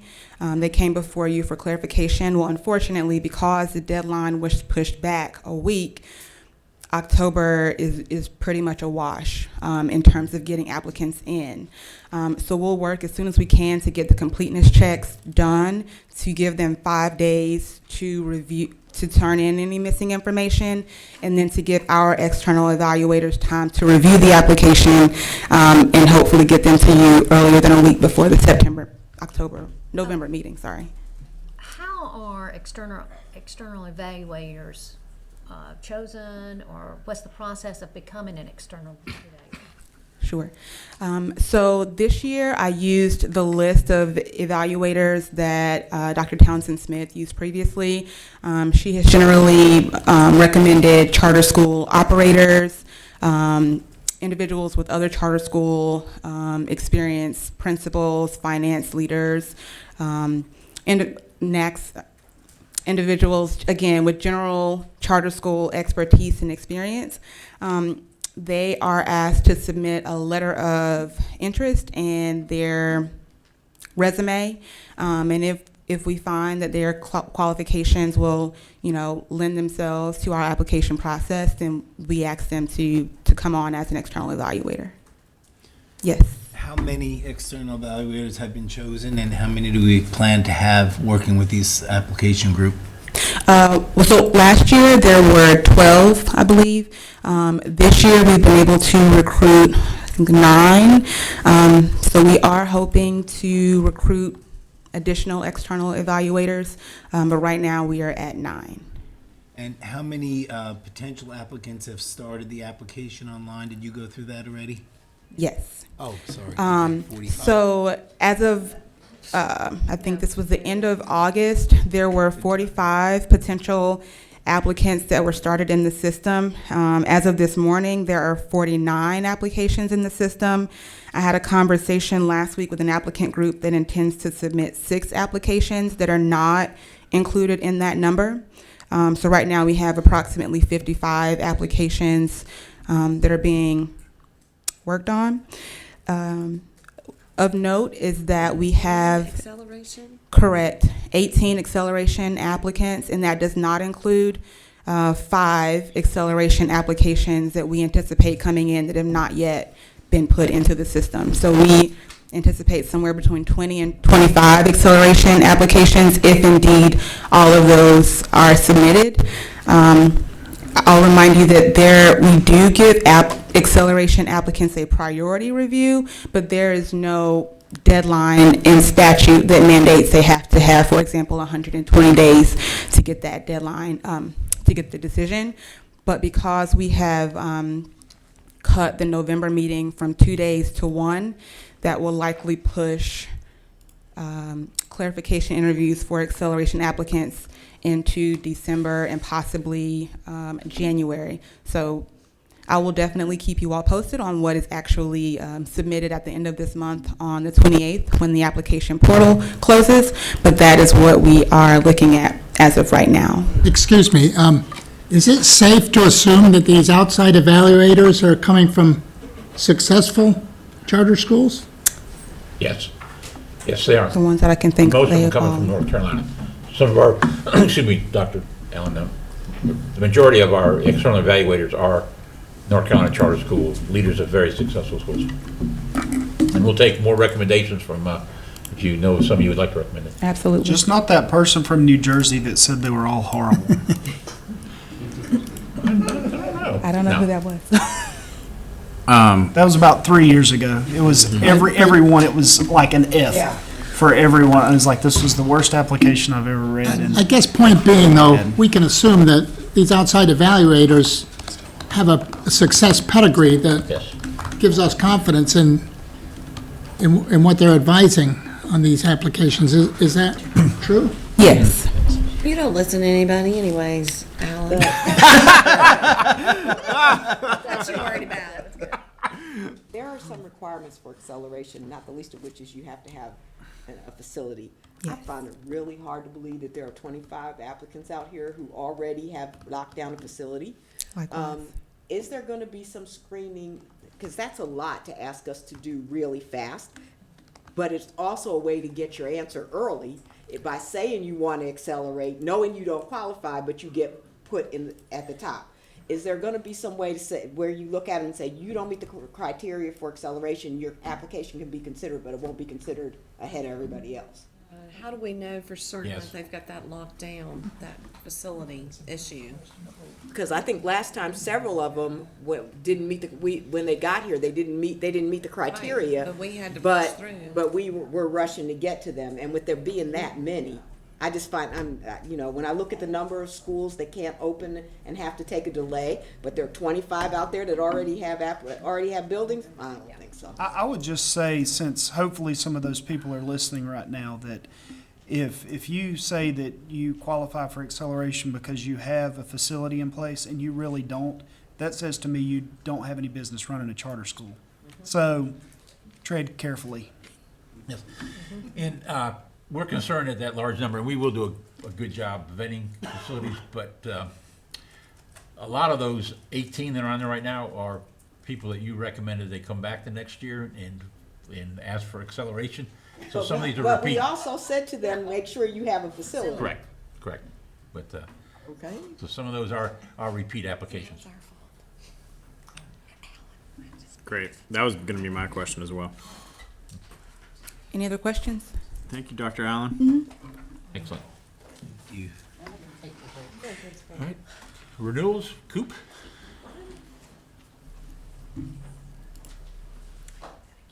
While Shonda's coming up, how many did we have last year that we reviewed? Do you remember, Dave? It's 49. How many apps did we review last year? Applications did we actually? 28? Yeah. So I was thinking this number was It was larger. down a little bit last year. Yeah. And now we're up to 55?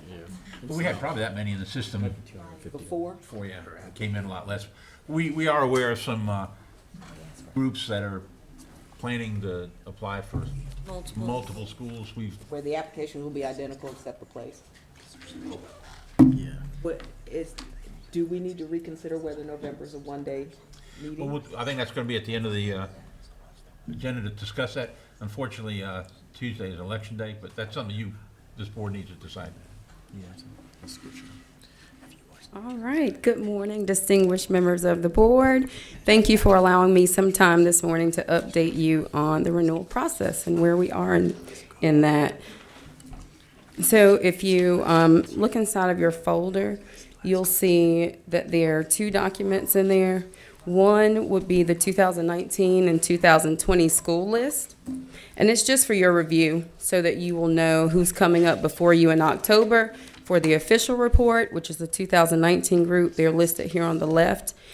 Just an added note also, I know we have Stewart Creek High School and Commonwealth High School coming up, and they are our first alternative accountability model schools that we're going to be reviewing. So one of the things that I've done is I've gone ahead and had a phone interview with them to go through their standards and where they are on those standards. So I do have a PowerPoint that is available for you to review prior to October's meeting if you would like to have that. So that's just a side note for you. The 2020 group, we only have 20 schools in that round. So it'll be a smaller group, but we'll follow the same process as always. And if you look at do you have any questions about any renewal? At your first glance, just as an estimate, about how many of these are going to statutorily require a 10-year renewal? So I did that breakdown because I knew you were going to ask me that question. I want to know how many interviews I have to sit through. Exactly. So out of 32 schools that we have coming up before you, only about 6 to 8 of them will probably need to come before you and speak. So it's a much lower percentage than before. Of course, we have to wait for October's final results, but that's the calculation that's been made thus far. Did you mention, Shonda, what the highlights are on this? Thank you for mentioning that. The highlighted schools are schools that we are still going to do a renewal visit on. So because the group was so large, we have moved into this fall, but we try really hard to protect the EOG time and respect that space. So we did stop and we're picking up this week and next week and it'll be completed. Okay. Yeah, thank you. Any questions? Any other questions? Okay. So the second sheet that you see, the renewal group will actually be practicing in Epicenter. And this is just a list of principals that are going to be going through that process. We'll call them a tier 1 group because they're going to actually practice uploading those documents. So from now on, as we move forward, renewal materials will be inside of the new electronic system. So just an update for you to let you know kind of what they're doing in the process and how we're trying to implement all the systems and work together to make it a seamless process for everybody. Any questions for me? So when will we potentially see these that need interviewing? So if we do the presentation in October, usually it's November and December. So you'll present all of these to us in the October. next meeting? Okay. Yes, ma'am.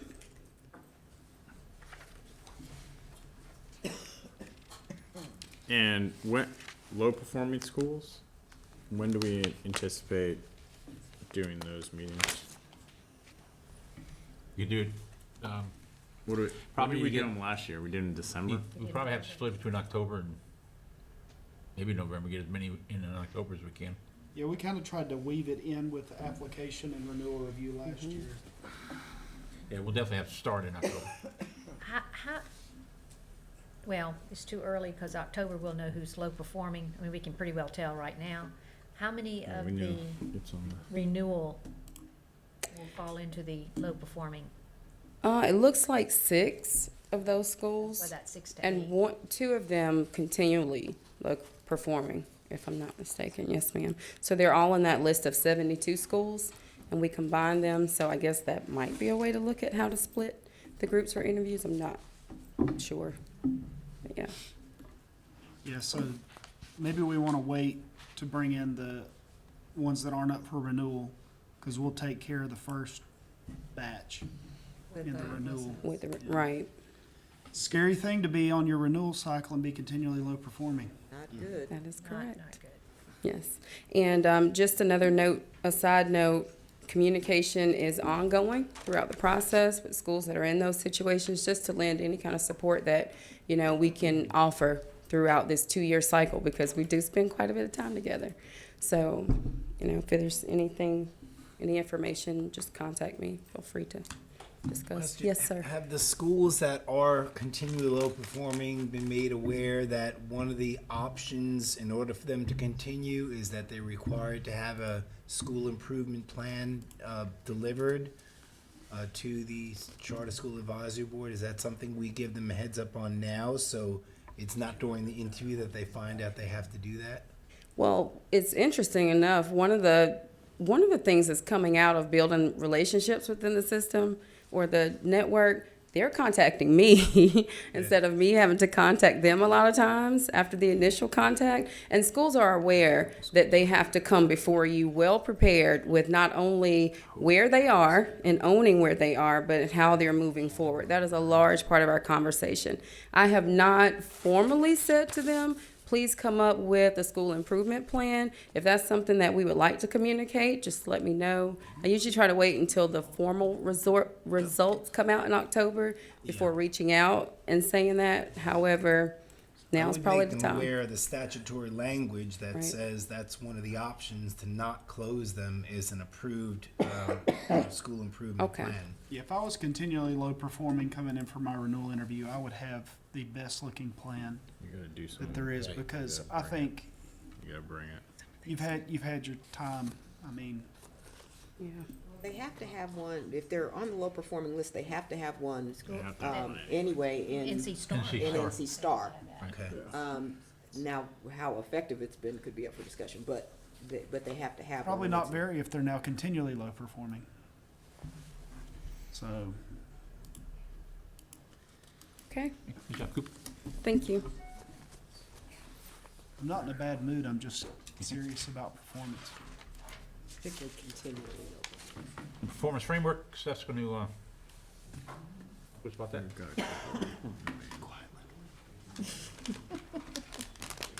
to open the snacks. Good morning, esteemed members of the Charter School Advisory Board. I think today is going to be my shortest presentation in front of you.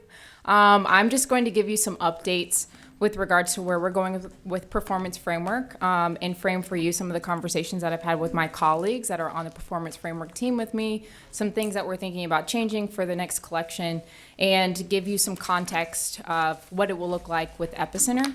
And so just to kind of give you an update, for our initial collection, we collected over 2,200 documents that were actually reviewed between myself, Ms. Ashley Baccaro, and Dr. Danielle Allen. Out of those that we collected, we required resubmission from around 1,100 of them.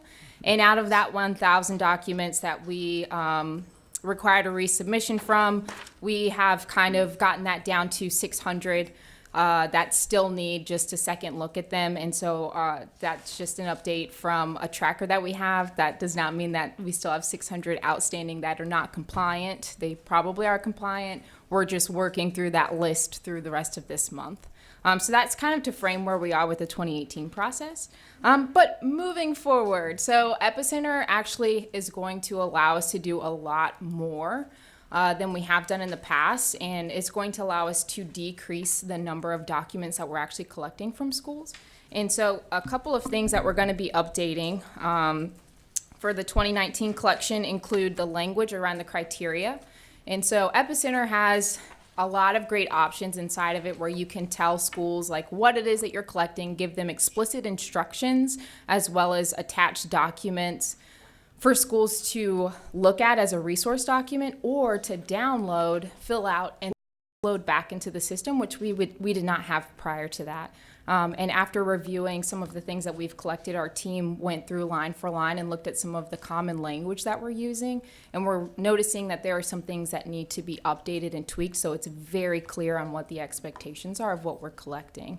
And one example for that is I had to review the grievance policies. And the wording, and I wish I'd caught this, the wording said, the board has a policy for employees and parents. Well, when you read it, A, to me, in my mind, oh, one policy. But we actually wanted 2 policies. And so we're going to be very clear about those expectations of what it is that we're looking for. So the language is going to get a refresh. The next thing is we're going to move to a statement of assurance for a lot of the policies. So I know a lot of boards have not changed their policies have remained the same. So there are going to be a few criterias for that. 1, that the board did not change the policy. 2, that it was previously marked as compliant. And then the third thing is that there was no change in law that would require a change in the policy. And so Epicenter has like a little box and you just check it. It's a check box, and that's a statement of assurance, basically, like you aren't making any changes to your policy. And so that will decrease the number of items schools will have to submit into the system. And I looked at the number of policies we're asking schools to submit, and I believe about 7 of the policies could go from having to push a document into the system to just a check in the box. So no upload, just a check in the box, move on to the next thing. And then the last thing is just Epicenter, like I said, allows us to kind of change the way we're thinking about collecting items. And so we're going to try and provide as many templates as we can. So for example, we are asking for the board meeting schedule as well as the list of board members on an annual basis to ensure that boards are meeting 8 times out of the year, because that's a requirement, as well as the board membership is 50% or greater residency in North Carolina. Well, instead of leaving it vaguely open to submit us a calendar, or some schools submitted an actual written explanation of what their board does, we would just put up maybe an Excel spreadsheet that the school would click, download, fill in the names, fill in the residency, fill out the dates, and then just upload it back into the system. And so there would be a lot of uniformity in there, and no room for error on our end, and no room for error, I think, on the school's end. Another thing is we're going to provide more example and reference documents. So we kind of did that on the back end this year, and I wish I had pushed that out a lot earlier this year. But we're actually going to have the general statute with the collected document so that schools can open that up, reference it, and make sure that they're meeting what they need to meet. And then last but not least, I'm going to be working with Jay to push out maybe some form of a webinar or videos on some of the documents that gave us, I think, the most amount of difficulty. One of those would be like the certificate of insurance. So I think a lot of schools, and I had to learn about that myself, what it looks like to show those minimum coverage requirements. And a lot of schools would miss like one thing here or there, like did not name the state board, as an additional insured, or they had general liability for $1 million, but you actually need errors and omissions for $1 million, and they're 2 separate things. And schools would like chunk them together and be like, we have it, but you don't, because it has to be shown differently. So I would walk them through what it would look like so they can get a better understanding. And then they can push that to whoever's doing their insurance policy. And they can say, nope, I need it to look like this in order to get it to be compliant.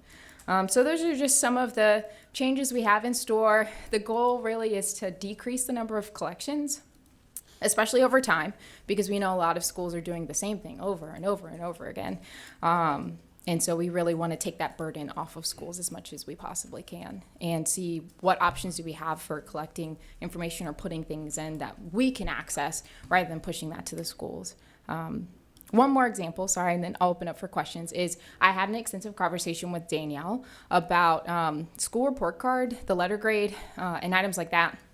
And we went back and forth on, is it just easier for us to push a date out to schools to say, on this date, we're going to do an audit of your website, and then we click through the websites, because what Danielle was finding is she would get the screenshots, but she still would have to go to their website to see that the links worked. And so it was kind of like double duty. So we're thinking through ways to navigate and be creative about those. Like, that's not a for sure change, but those are things that we're thinking about as we're shifting for the next collection. Any questions or concerns or feedback on performance framework? A comment. One of the things that was very helpful for me was the exemplars that you sent. I could read the statute, but when I needed to take that and turn that into a policy, I had Right. I'm not a policy writer, Right. so the exemplars were very, very helpful. Okay. Yep. We can continue to do that. I think that's one big thing as well, is like breaking down like those policies and like general statute and state board policies and like translating that into common language. Cause even for myself, like I'm so glad that Ashley did. I just want to give her kudos. I'm so glad that she did the review of the nepotism and conflict of interest policies, because sometimes the way policies are worded, even just for me reading some schools' policies, it's a little confusing for me. Like I'm numbers and data and like that's my jam. Reading people's policies is not so much my jam. And so I think our office can become creative about what additional resources beyond those two we can begin to provide to schools. A comment from me, Stephanie. I think with all the work that you guys did this year, and all, I mean, I know it was 1,200 documents. I mean, you're getting stuff from us that we thought was good. It's always been good or whatever, but we didn't have the state board included on our insurance policy. Didn't know anything about that. Right. But it sounds like with all the work that we did, you guys and all the schools have had to do, plus with this new data system, that it's going to be much easier from this point forward. I certainly hope so, for you and for us. That is what we're anticipating. Like I We said, appreciate yeah. all the hard work that you guys put in on that. Absolutely. I too want to just ditto what you said, Sherry. You guys have done an unbelievable job, and I just want to say thank you personally, because you've gotten some of my emails, and I just appreciate you. With that, Mr. Snyder, I think there is something we need to look at, and it is with the charter agreement and the state statute. And it is in the conflict of interest, okay, policy. And I can read it, and I'm not an attorney, you know, kind of like you, Ms. Cooper. I just, you know, I'm just reading words. It says in statute, a person shall not be disqualified from serving as a member of a charter school board of directors because of the existence of a conflict of interest, so long as the person's actions comply with the school's conflict of interest policy as provided, you know, state statute. Okay, so there's the statute. Then you come over to the charter agreement, and it says, no voting member of the governing board shall be an employee for a for-profit company that provides substantial services to the school. I mean, it just says, one, if you expose it, you can serve on the board. The other one says you can't even serve on the board. So it seems like there's just a conflict there. And I'd like to get a better understanding of that. Sure, and we'll take a look at that. I think you've raised on another occasion or two some places where you see perhaps a misalignment between the statute and the charter agreement. But thank you guys for what you've done, because you've made it obvious that there's an alignment difficulty there. I also want to thank the Performance Framework team. The amount of emails that they got from our school leaders, and then the customer service answers back was amazing, because never did I sense any frustration in the emails, nor did I sense it in the office either. But the three of you guys did a fantastic job, and it's you know, it's definitely the customer service to our schools that we want, and I can't thank you guys enough for that hard work. And the team has come up with some great initiatives to make this easier, and Epicenter is going to make it easier, and we still have some conversations about audits and submissions at the same time. So we're very confident that it's going to be a very easy process next year. And a follow-up from the July meeting that we had, and we have not met as any committee I know since then. But if we're going to have the duplication in the performance framework and the LGC audit, I mean, if we're going to ask for it one place, we may not need to ask for it in another place. And so, Epicenter will allow those documents to be uploaded to multiple places. We just have to teach our auditors how to do that and include them into the system, things like that. So those are things we're going to be working on. Okay. I will say it does offer, Epicenter does offer what they call a transparency report. And it's essentially like an embedded hyperlink where it takes all the documents that are submitted into the system and creates a link at the very bottom of the page. You just have to click and select which ones you want. You take that link, you go to the back end of your website page, you put that in there, and all those documents will be presented there as a PDF.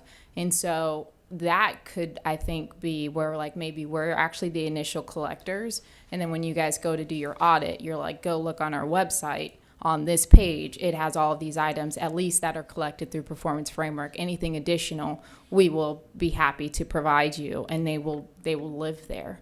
And it constantly updates as soon as you upload stuff into Epicenter. It pushes out a new thing like instantaneously. But if we're asking for it in the Performance Framework, does it have to be in the LGC audit then?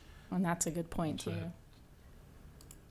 I mean, I'd like to I'm not have sure the we can- auditors I'm not sure charge we can answer less. that question, but Yeah. we'll need to talk to legal about that. And I will say, the teacher in me, I wish this is like a lesson plan for me. I gave the instruction, I did the lesson, and now I feel like I'm just reflecting on how it went and how it took, and, wanting to provide more resources. So you can rest assured that the next process will include a lot more resources and will be thought out. Now that our team has seen it go through from full circle, beginning to end, we can think about what are some of those hiccups that we encountered. I have a list of numbers as far as the number of documents that were pushed back. We're really going to leverage the ones that were pushed back, and that's where the support is going to come in the future. And so we're going to think through, like, where do we see the most amount of errors, and like what resources can we provide, whether it is a video or an exemplar policy document or whatever the case may be, a checklist. Maybe it's here's like just download this, fill it out, and send it back to us. We're trying to minimize the number of back and forth as much as we can for the next process, including the statement of assurance. That will definitely decrease the number of documents. You guys have done an unbelievable job. Unbelievable. Yeah. And again, and Dave said this, but we'll say it from the field. The attitude of being a service organization shows through. Absolutely shows through. I have to second that. We're here to I sent so help. many emails, I got embarrassed. I know. It's great. We're here to help. That's the thing. Like, I wish I had planned for that. I would have already probably tried to provide those resources or policies or documents ahead of time. It's like I walked in, didn't know what I was, coming into. I got the feedback in real time. I was like, all right, we need to make a folder with resources and put them all in one place. And now we can actually go forward with doing that in a more constructive way for the next collection and moving forward. I mean, it's totally going to transform. Having Epicenter is totally going to transform how we do the process. So, Stephanie, I know at our July meeting, I believe we talked about not maybe having to do this submission every year. Right. Is that something, where will this discussion continue? Because maybe putting it more in line with our renewal piece. So, like, are we good until, the deep 2 dive. years before our renewal kind of? yes. We talked about a deep dive. Right. Once we get through this process. Yep.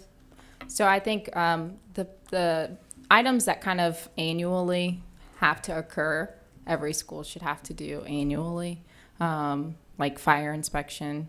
Right. Really, you should have it. I know it's a burden to upload it, but that's like our one chance to say, like, you're doing what you need to be doing. We have had, I think, some extensive discussions around how we can take this into more of a cyclical thing, where we're only doing a host of schools on a deep level and everyone else is left up here unless you're just not compliant all across the board. Like, you have to resubmit again until you can prove you can meet those standards. But we are taking that into consideration. It would make our life a lot easier too on our end of reviewing. But some of those things that happen on an annual basis, I think, still need to be collected. Also, we don't want to give an opportunity for someone else to come in and say like the NCDPI and OCS are not monitoring schools. Like, this is our evidence that we are monitoring schools, and that does not allow any room for people to push more stuff onto us. And we're trying to keep it at the bare minimum. Like, these are things that are written in state board policy or general statute.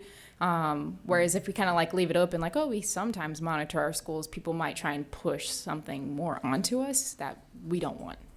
So this keeps us in the fold on that respect. So It's a balance. And I appreciate you looking at policy and statute and not what somebody thinks may be best practices. Yep, we are clearing that up this year too. So we're going to take a hard line at like what is actually required versus what is a good practice.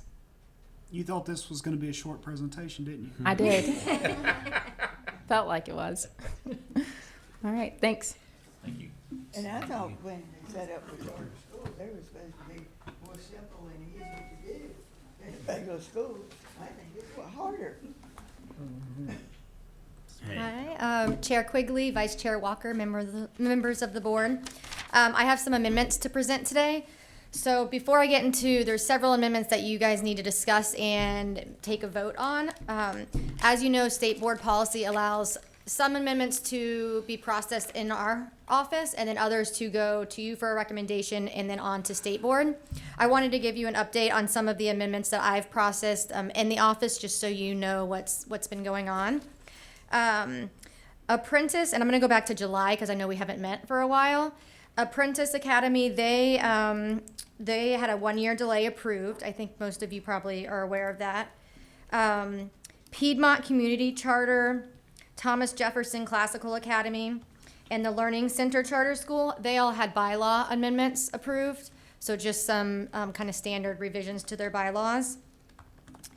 The Experiential School of Greensboro, IC Imagine, Global Achievers, and North Carolina Connections Academy, they all had relocations. So they were either doing a temporary relocation, such as the Experiential School of Greensboro. They were not able to get their permanent facility ready in time, so they did a temporary relocation. And then, let's see, IC Imagine in Asheville, they're moving onto their permanent property that they just bought. They're moving into modulars as the construction takes place. So those were relocations that were within that 5-mile radius that we can process in-house. Any questions on those? All right, so let's take a look at I believe there's 4 or 5, 4 that we need to discuss today and for you to make a recommendation on. The first I'm going to present, hopefully you saw the materials on eBoard, is the amendment for the Explorers School. They are seeking to amend their lottery policy. So the Explorers School is right here in Wake County. They're one of the state's first charter schools. They are a highly successful charter school, but have noticed that their socioeconomic and racial diversity is not in comparison to other state schools and Wake County schools, and so they are seeking to do a weighted lottery that would allow them to take into account economically disadvantaged families. And state statute allows that if a procedure for a weighted lottery reflecting the mission of the school has been approved by the state board and a lottery is needed under this section, the lottery shall be conducted according to the procedure in the charter. So they're seeking this amendment. They have set a goal of trying to reach 25% of students being economically disadvantaged or meeting that criteria by the school year 2023. Economically disadvantaged will be defined using the data from the National Free and Reduced Lunch Program. And this will be obviously a completely optional program. Parents will have the ability when applying through for the lottery to fill out an additional optional form that would allow the school to check that criteria and to place them in that preferred lottery, just like the other statutory allowed preferred lotteries like siblings and board members and the sort of things that the school already uses. I think this is good. The only thing that I saw that kind of raised a red flag with me was where they had suggested language for the revision to the charter. I think they're going to have to, their lawyers and our lawyers will have to work out language that's going to work. I just don't think that you could put in the charter agreement that the lottery policy will follow whatever's on our website. I don't think that's going to work. I think it needs to be a little bit more specific there. And so I think the policy that they actually have in there is fine. It complies with the law, but you go back up and what they're suggesting for the charter enrollment policy in the charter agreement, I think is problematic. But with the caveat that be fixed, I would move that we recommend to the state board that they approve this amendment request with the caveat that not actually be the language that's in the charter agreement.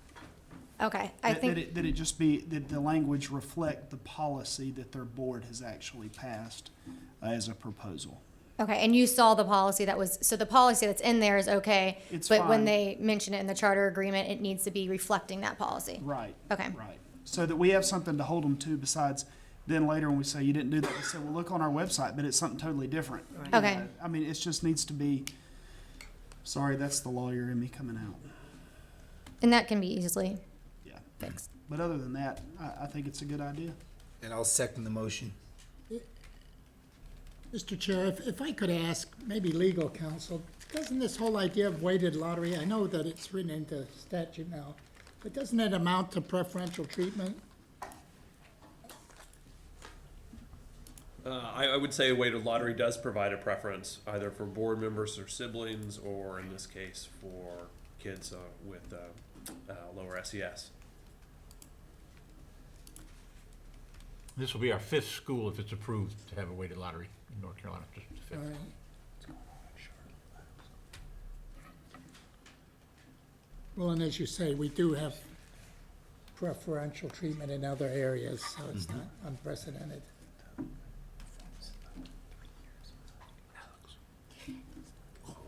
Question about the weighted lottery. I know when I was a CMS board member, we had a lottery, weighted lottery for magnet schools, per se.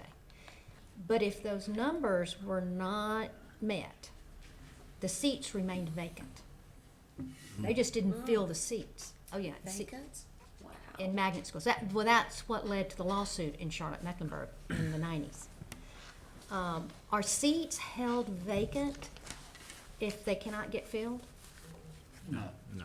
It's I mean, I would just hope not, but I just know in No. in magnet schools, it was done that way. No. Wow. That wouldn't make sense at all. So Eric Snyder, legal counsel here for the board. I can't speak to that situation. I suppose a charter could make a decision that it wanted to, but I think all incentives would be to put kids in desks. To fill seats, right. I would think At the- so. At the end of the day, when the school's getting ready to open, we will fill seats with whoever wants to be there. Right. So Okay. the That would weighted be- lottery Yes. is a good faith effort to try to meet Right, those okay. objectives, but not a requirement that if we don't meet them, we're gonna keep vacant seats. That would- Okay, that that would not make sense to me, I just wanted to Yeah. make sure. Every discussion we've had with the school that wants a weighted lottery, we discuss that, and they know that if they don't fill it with the EDS population, then it goes back to the general population. Right. Yeah. And Explorers has a substantial wait list, so I can't imagine them holding any seats vacant. Okay, that's, I think it's no different than siblings and no Right. different than board members, employees. I think it's, Right. Right. Do you want to take a vote? Yep, all in favor? Aye. Motion carries. All right, our next amendment is Bonnie Cone Classical Academy. So Bonnie Cone Classical Academy, they are currently in a delayed year, and they have plans to open in Mecklenburg County in 2019. They have several amendments that they are requesting. The first is enrollment growth and grade expansion. So in the materials, you could see the grade expansion that they are seeking. They are seeking to go from first year K to 2 to K to 6, and then moving up through their 5th year to get to K to 8. And they are increasing the enrollment from about 200 in that first year to 450, and then moving up to 900 on year 5. So that is the first request. They believe that they have active awareness about their school. They say that they have approximately 800 likes on their Facebook page. They're really gaining, I guess, momentum in the area, and that other schools, charter schools in the area, have extensive wait lists, so they believe they would be able to reach these enrollment numbers. The next part of their amendment is a relocation outside a 5-mile radius. So they're seeking a relocation. They were not able to get in the church that they originally proposed in their application. So they're seeking a new facility that will actually land where they are going to be building a facility. And it's 7 miles from the original stated location in their charter application. And finally, they are seeking to employ a management company. And they have selected Team CFA as their proposed CMO. They stated several reasons for this. The first being that they believe that Team CFA's experience with core knowledge in Singapore math will support and enhance their educational plan. The second reason is that they believe that Team CFA is uniquely qualified based on them having a current network of 14 North Carolina schools. And again, that Team CFA is a North Carolina organization with a commitment to school choice. So those are the 3 amendments that Bonnie Cone is seeking at this point. That relocation is from the UNCC area to the Huntersville area, which we know that North Mech Huntersville area is very high demand for. Yeah, that's what I was getting ready to ask. It's kind of moving into where the demand is even higher. I think with that in that presentation, I would move that we recommend to the state board that these amendment requests be approved. And I think my understanding is they're needing to move fairly quickly on the property issue, and so I would also recommend that the state board recommend that the state board approve this as an action on first reading. I second that. All right, My probably moved concern in second. is that they're going to go from a K2 to K6 is their request. And it's just a concern, being that they're already in a year delay. I think their year delay was a facility issue, though. But they wanted to begin as a K2. Now they want to start as a K6, almost doubling the population. I'm not saying I'm voting against it, but I'm just saying that's my concern. Maybe when you're moving, they find that they're more in that age group. But they're moving to a very high populated and more people moving in area. I mean, it's a growing area. I'm more concerned about the grade span. The grade span, well, that may be why they're going with a management company to help with that. I think the experience that Team CFA has and that proven track record, I think that'll help them. But I know that just having gone K4 myself and in one fell swoop, at having the opportunity for siblings to come on board all together was really helpful, and that's really what filled the seats very quickly. So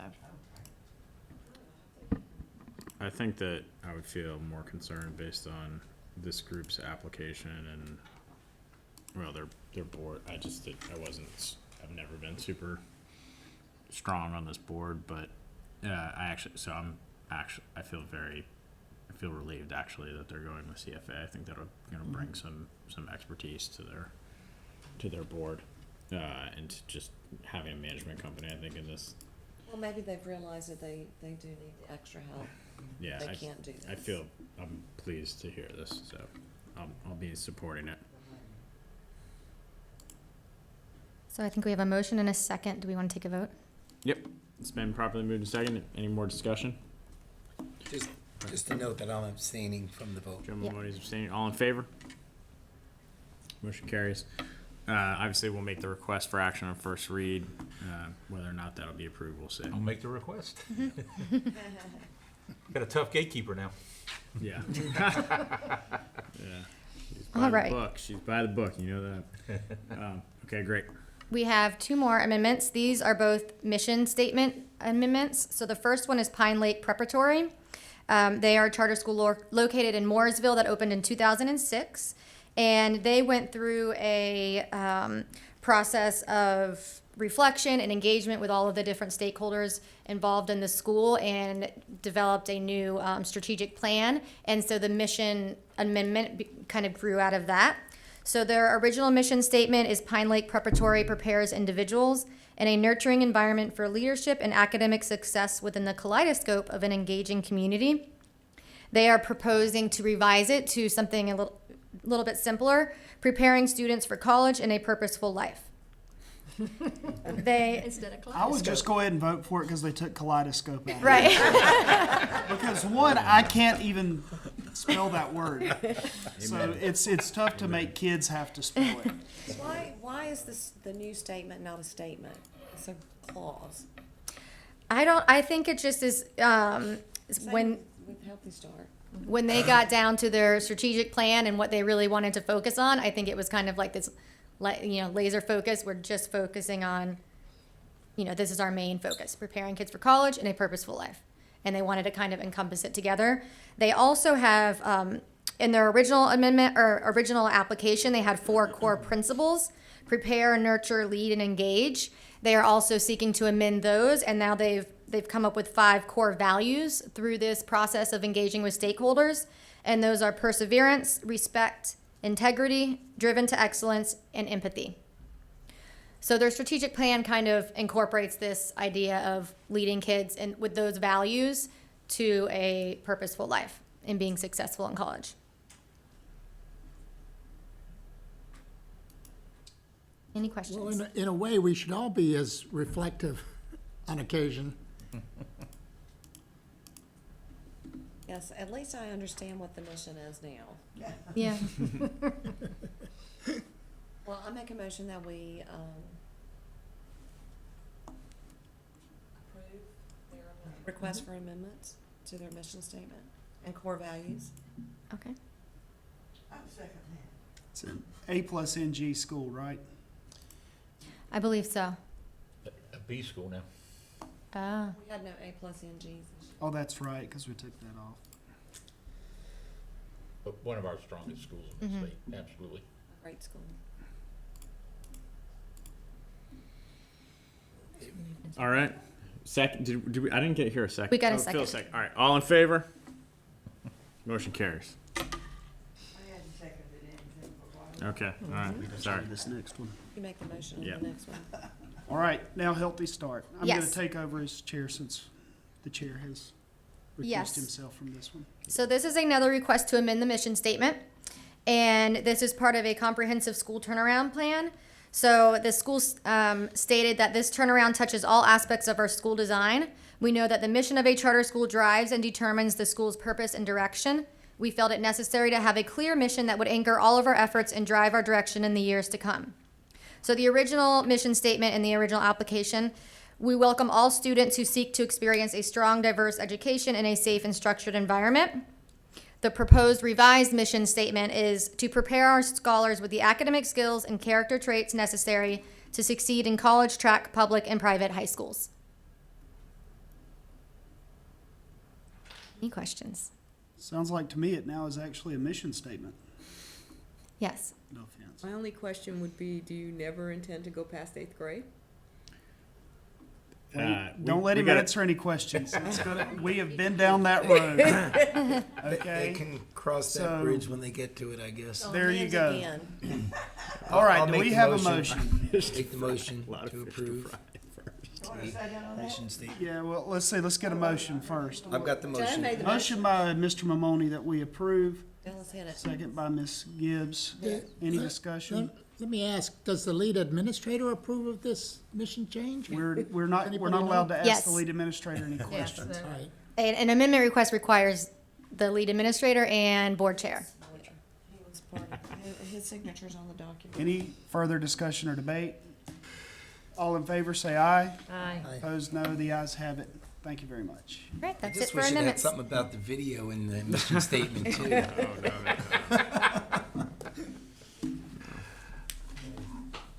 Mr. Eric Snyder's going to give us an update on the Rules Committee.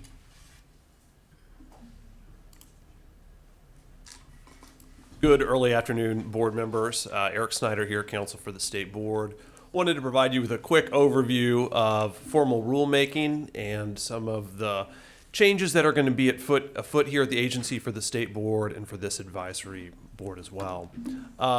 As you may have seen in the press, back in June, the North Carolina Supreme Court clarified that the State Board of Education is subject to the Administrative Procedure Act, the APA. There had been some question about that for some time as the board withdrew from doing formal rulemaking for some time. But now we are clear that moving forward, should the state board want to put a rule that has the force of law in the administrative code, it needs to go through the formal rulemaking process. So if you think about what the Board of Education does, when it does policy making, it can create any number of different kinds of rules, and those rules do different things. So, for example, the board creates internal rules about how DPI works, governance rules. Those are not subject to the Administrative Procedure Act because they all occur here inside this building. The board also creates policies, guidance to stakeholders outside the building. These are recommendations where DPI folks may try to cajole or suggest strongly that folks out in the field follow those policies, but at the end of the day, they're policies. We also have now formal rules. Now, formal rules are where the state board fills in the gaps of a statute. So we pick up the general statute books or the session law, and we see directives from the General Assembly. If the state board wants to create a rule that functions like a statute, that says, you, external stakeholder, someone outside DPI, you shall do something, it should go through the formal rulemaking process. And there needs to be statutory or constitutional authority for the board to promulgate that rule. Now, the administrative procedure, and this is what the board is going to have to think about now as it does policy work, right? It's going to need to sort its policies into, is this an internal policy here at DPI? Is this a piece of policy that's guidance and recommended for those out in the field? Or is this a clear rule where we need those outside the agency to act in a particular way?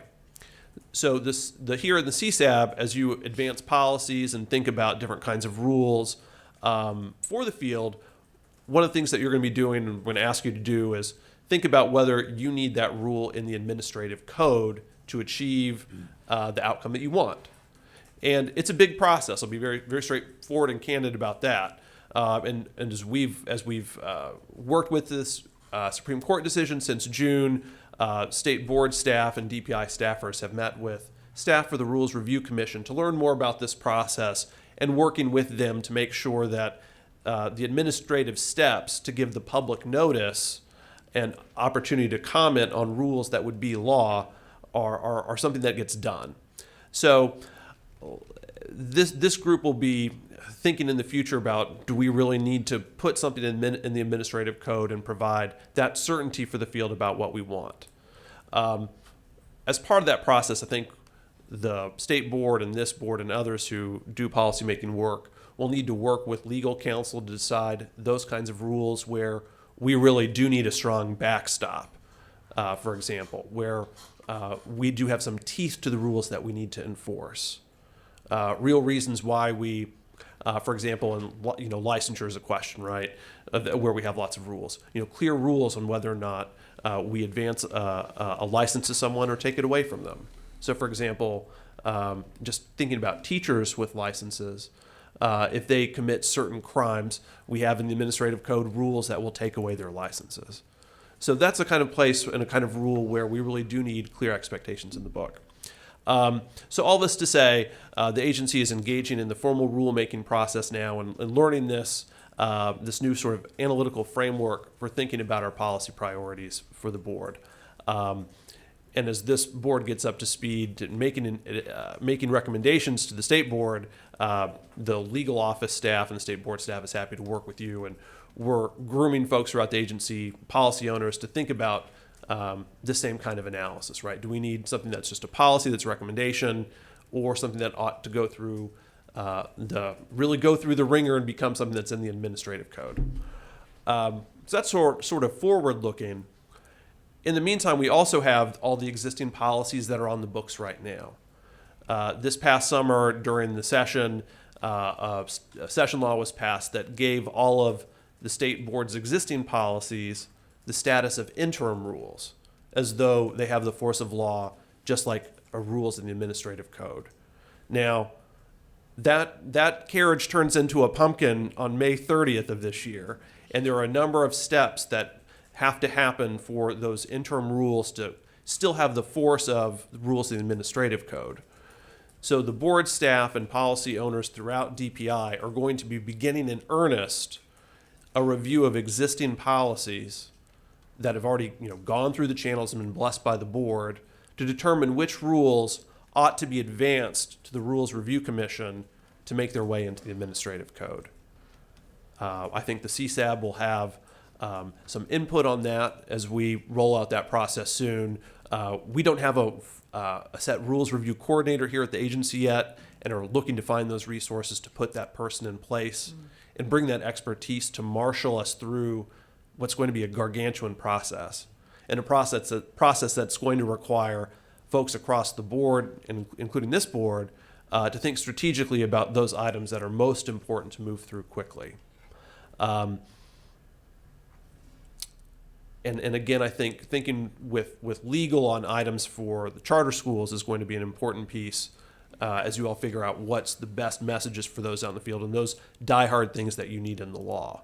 Now, meanwhile, with this policy review, as we identify those materials that ought to go in the administrative code, there's going to be a similar policy review as like that this committee has already spent time with, and there's going to be an opportunity to make revisions and sort of revisit some policy priorities and clean up existing policies as well. So I think that's more of a secondary goal, but also a worthy one as folks across the agency devote the brain power and muscle to get that job done. Any questions on this very brief general overview? This was asked in July. Is the charter agreement that the state board passes, is that a policy? Well, I'd say the charter agreement is an agreement. It's a condition of the license. Now, I don't want to get into here in open session sort of a legal analysis of where the charter agreement fits in via statute, administrative rules, and policy at this point. Okay. I think that's an important place where we really dig in and think very smartly as we answer those questions. But I don't want to engage in that question here where, one, the analysis is a little bit premature, and two, I think there are some, I think there's an opportunity to really discuss that with the state board and articulate its full view on that. And I think the Charter School Advisory Board will certainly have views on that as well. Right. Thank you for letting us be at that table. Yes, absolutely. Would the smart way to do it is any policy we're coming up with, we need to talk with you guys to see, is this going to be one that's going to require, because I mean, I guess there'd been some discussion that, you know, it could be possible on charter school things that some of that rules review process could happen here as far as the public comment, et cetera. And so I guess we just need to work pretty closely with y'all anytime we're coming up with a policy. Right, I think that's the case. What this means in terms of day-to-day, I think this Charter School Advisory Board and the state board will continue to engage stakeholders on the front end as it drafts new policies, some that may eventually become rules through the administrative code. But the way I view it is things have to move through the course as they have been in the past here, right? And we sort of go through the same process. And once the state board blesses it, then we go through the additional steps to get it published with the Rules Review Commission. Now that can be a pretty significant process, since essentially the board is asking to create a law and it's not the legislature, right? So that means frequently going through the fiscal note process with the Office of State Budget and Management before one submits the rule, which will, proposed rule, which would, fit all the formatting expectations of the Rules Review Commission. Then there's a public comment period. Then there's typically an opportunity for public notice, which we'll most likely engage in before we can advance that for final review by the Rules Review Commission, where they check to see if all necessary administrative steps have been taken appropriately. So I think, Mr. Walker, you've raised an important piece here, is that have led to this important piece where some of the time frames for these rules is going to be different. I mean, this is sort of steering the big ship, and we should, as we're instituting policies, as you think about them, understanding that you may not see that policy in effect for a while as one moves through the administrative process. Eric, did I understand you to say that all the current policies are under their interim now, and they all have to, so anything that's on the books now has to go through the process before next May? This is a great question. Let me clarify what I said. Under House Bill 374, which became law, all existing policies for the state board have the status of an interim rule. What will happen at this agency, and what will be happening in short order this fall, is a review of those existing policies, where staffers and business owners will essentially do a review and say, and try to identify those items which are most important to go to the Rules Review Commission. Certainly of all of the state board's rules, not all of them ought to go to rules review. They would toss out some right out of hand and say, that's an internal governance rule. That's not appropriate for the administrative code. So we'll sort of winnow away that bucket of materials. We'll also make recommendations about which of those existing policies ought to just remain policies. And so we don't need to take any further action with those, save for additional edits or giving them a second look. Is this still good policy? But it stays sort of in the policy realm. But there'll be a third bucket of policies where CSAB, business owners of the agency, and ultimately the state board decide this is an important policy that really ought to be a rule in the North Carolina Administrative Code. We think this rule, this policy, ought to have the force of law. We need it to have that force of law in order to achieve the outcomes, the policy outcomes that we want. So essentially, we're taking all the policies in the book and then triaging them, categorizing them, and then deciding which ought to move forward through the administrative process. So the ones that go before the administrative rule will be the policies on steroids, basically. Right. I mean, think of them as, we want those to be treated as law. We need to, did you ever watch the Schoolhouse Rock where how a law becomes a bill or a bill becomes a law? I think I've seen that. Can you do us a thing like that? I wish. That would be the director's cut. It would probably take about 6-8 months, and I don't think we'd have the production values as Chair Quigley's video. But it's a... Alex needs to make another video. Suffice it to say that It this will... sounds like we're complicating matters. I might describe it as a kaleidoscopic effort. Oh, gosh. As we were talking about earlier. But it's going to be, look, this is going to be a big job for the agency, and with the short window that we have, because really we talk about this carriage turning into a pumpkin on May 30th, really backing it up to go through the steps,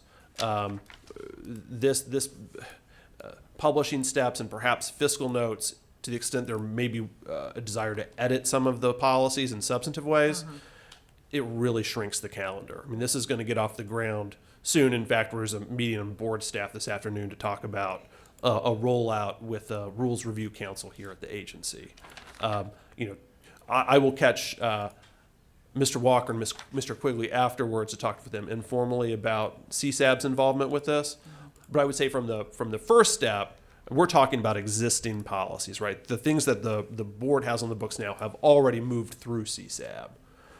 So we'll talk about the best way to engage this group and make sure that your input is heard in connection with other voices as well. Because certainly yours is a very important voice in talking about what ought to make it to the administrative code. Get your Rules Review Commission nerd on staff as soon as you can.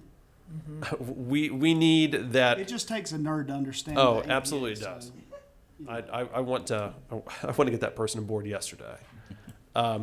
If I may, just a quick update regarding some of your legal support here at the agency.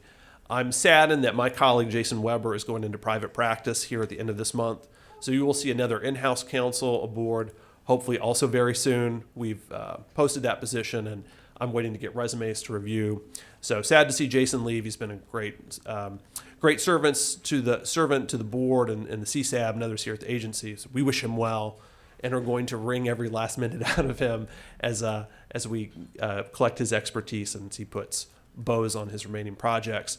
But I also wanted to introduce you to our new AG, our new Attorney General, Stephanie Lloyd, who just joined us last Tuesday. She will be working with Tiffany to represent you all in lawsuits, if you ever get named to them, and also working with others here at the agency and other pieces of litigation and to avoid litigation. So we're very pleased to have Stephanie aboard. And Stephanie, would you introduce yourself? We never get sued, so don't worry about it. Good afternoon, Chair Quigley and Vice Chair Walker and board members. I'm Stephanie Lloyd. Thank you, Eric Snyder, for that introduction. And as Eric said, I'll be working closely with Tiffany Lucas as the new Assistant Attorney General at DOJ, representing your interest in litigation. So I'm originally a Virginia native, started my career out at the AG's office there, went into private practice actually in California, And we just moved back to the South recently, the beginning of this year. So I'm excited to be back and to work with you all. So thank you. Welcome. Thank you. Welcome. Thank you, Stephanie. Do y'all have any other questions about rulemaking? I'm happy to catch you afterwards if you have really nitty-gritty questions.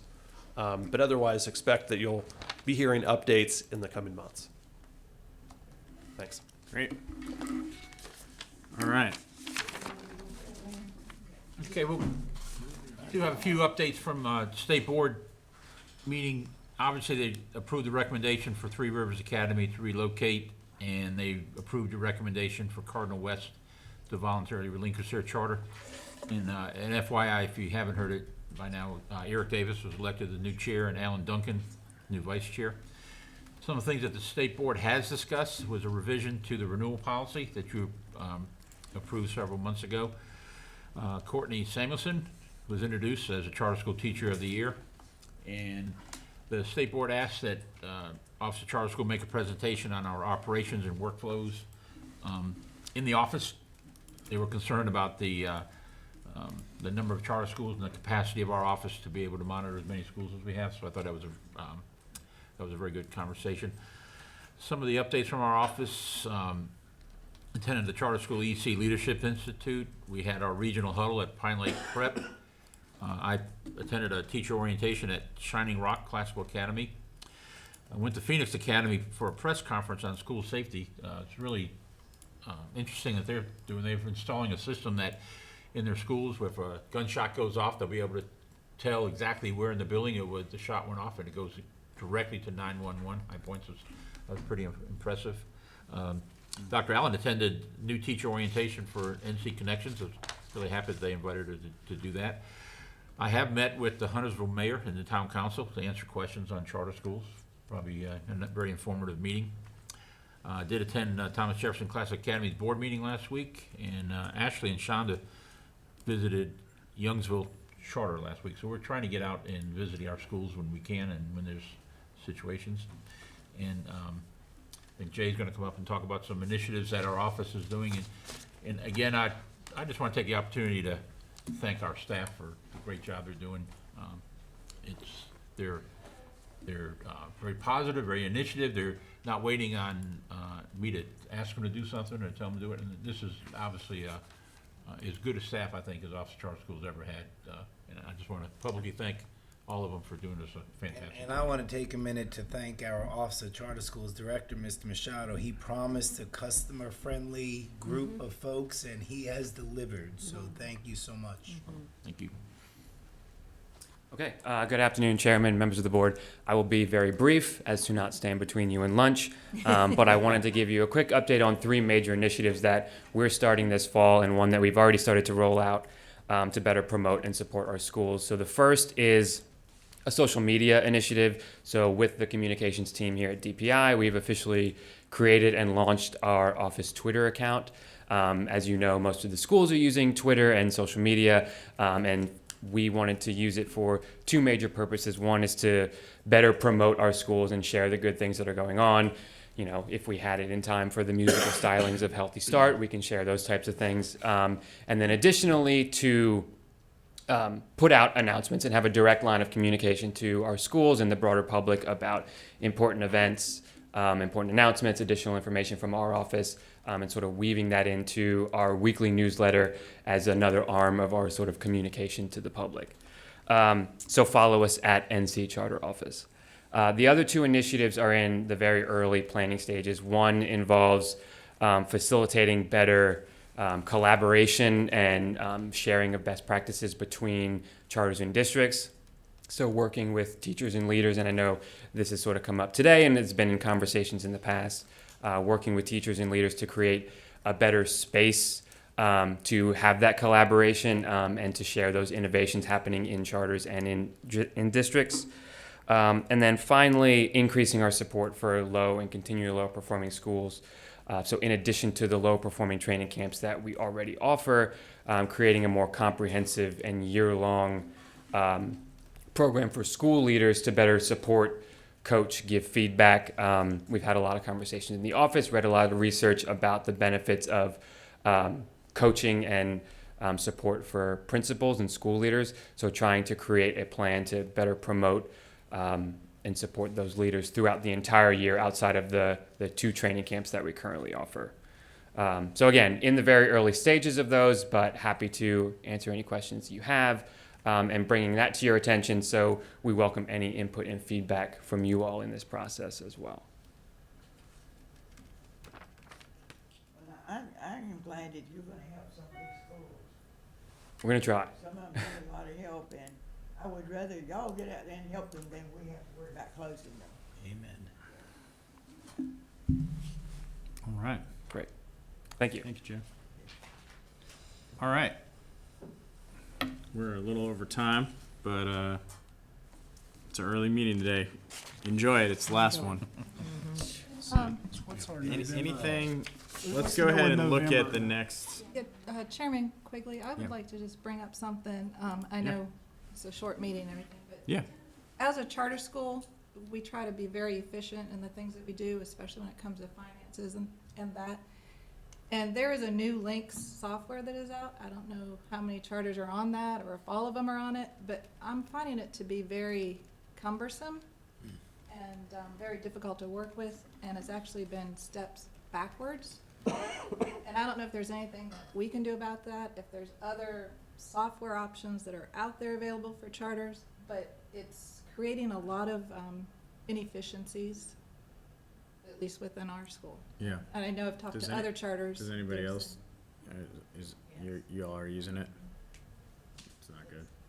It's cumbersome, and in terms of payroll and things, if you're doing those things in-house, it's taken about 3 steps back. Oh, wow. And so we've asked a lot of questions about the folks that they use to get feedback from, and, you know, because it's a charter school-friendly version, supposedly, and it just doesn't seem very friendly, and it's just, instead of payroll taking maybe 1 day, it takes about 3 or 4 days, depending on the size of your staff, and you know that charter schools don't have that kind of time and those resources to. And we offered to pilot, Union Academy started piloting it in March, and we made lots of suggestions before it got rolled out to all charter schools in July, and most of those suggestions were not made. Dave, is this something that you've heard anything about? Yeah, Lynn and I have talked about it, and I have talked to Michael Spano, the superintendent's director of modernization, and he's aware of it, and he was gonna, has he reached out to you guys yet? He was supposed to, and then he was gonna talk to Lynx. I think Lynx is bidding on another project, so he wants to make sure they get this right. So we are aware of it, and he is aware of it, but I'll follow up, make sure he contacts you. Okay. Had several other schools complaining about it. Is it required that you have to use it? Yes.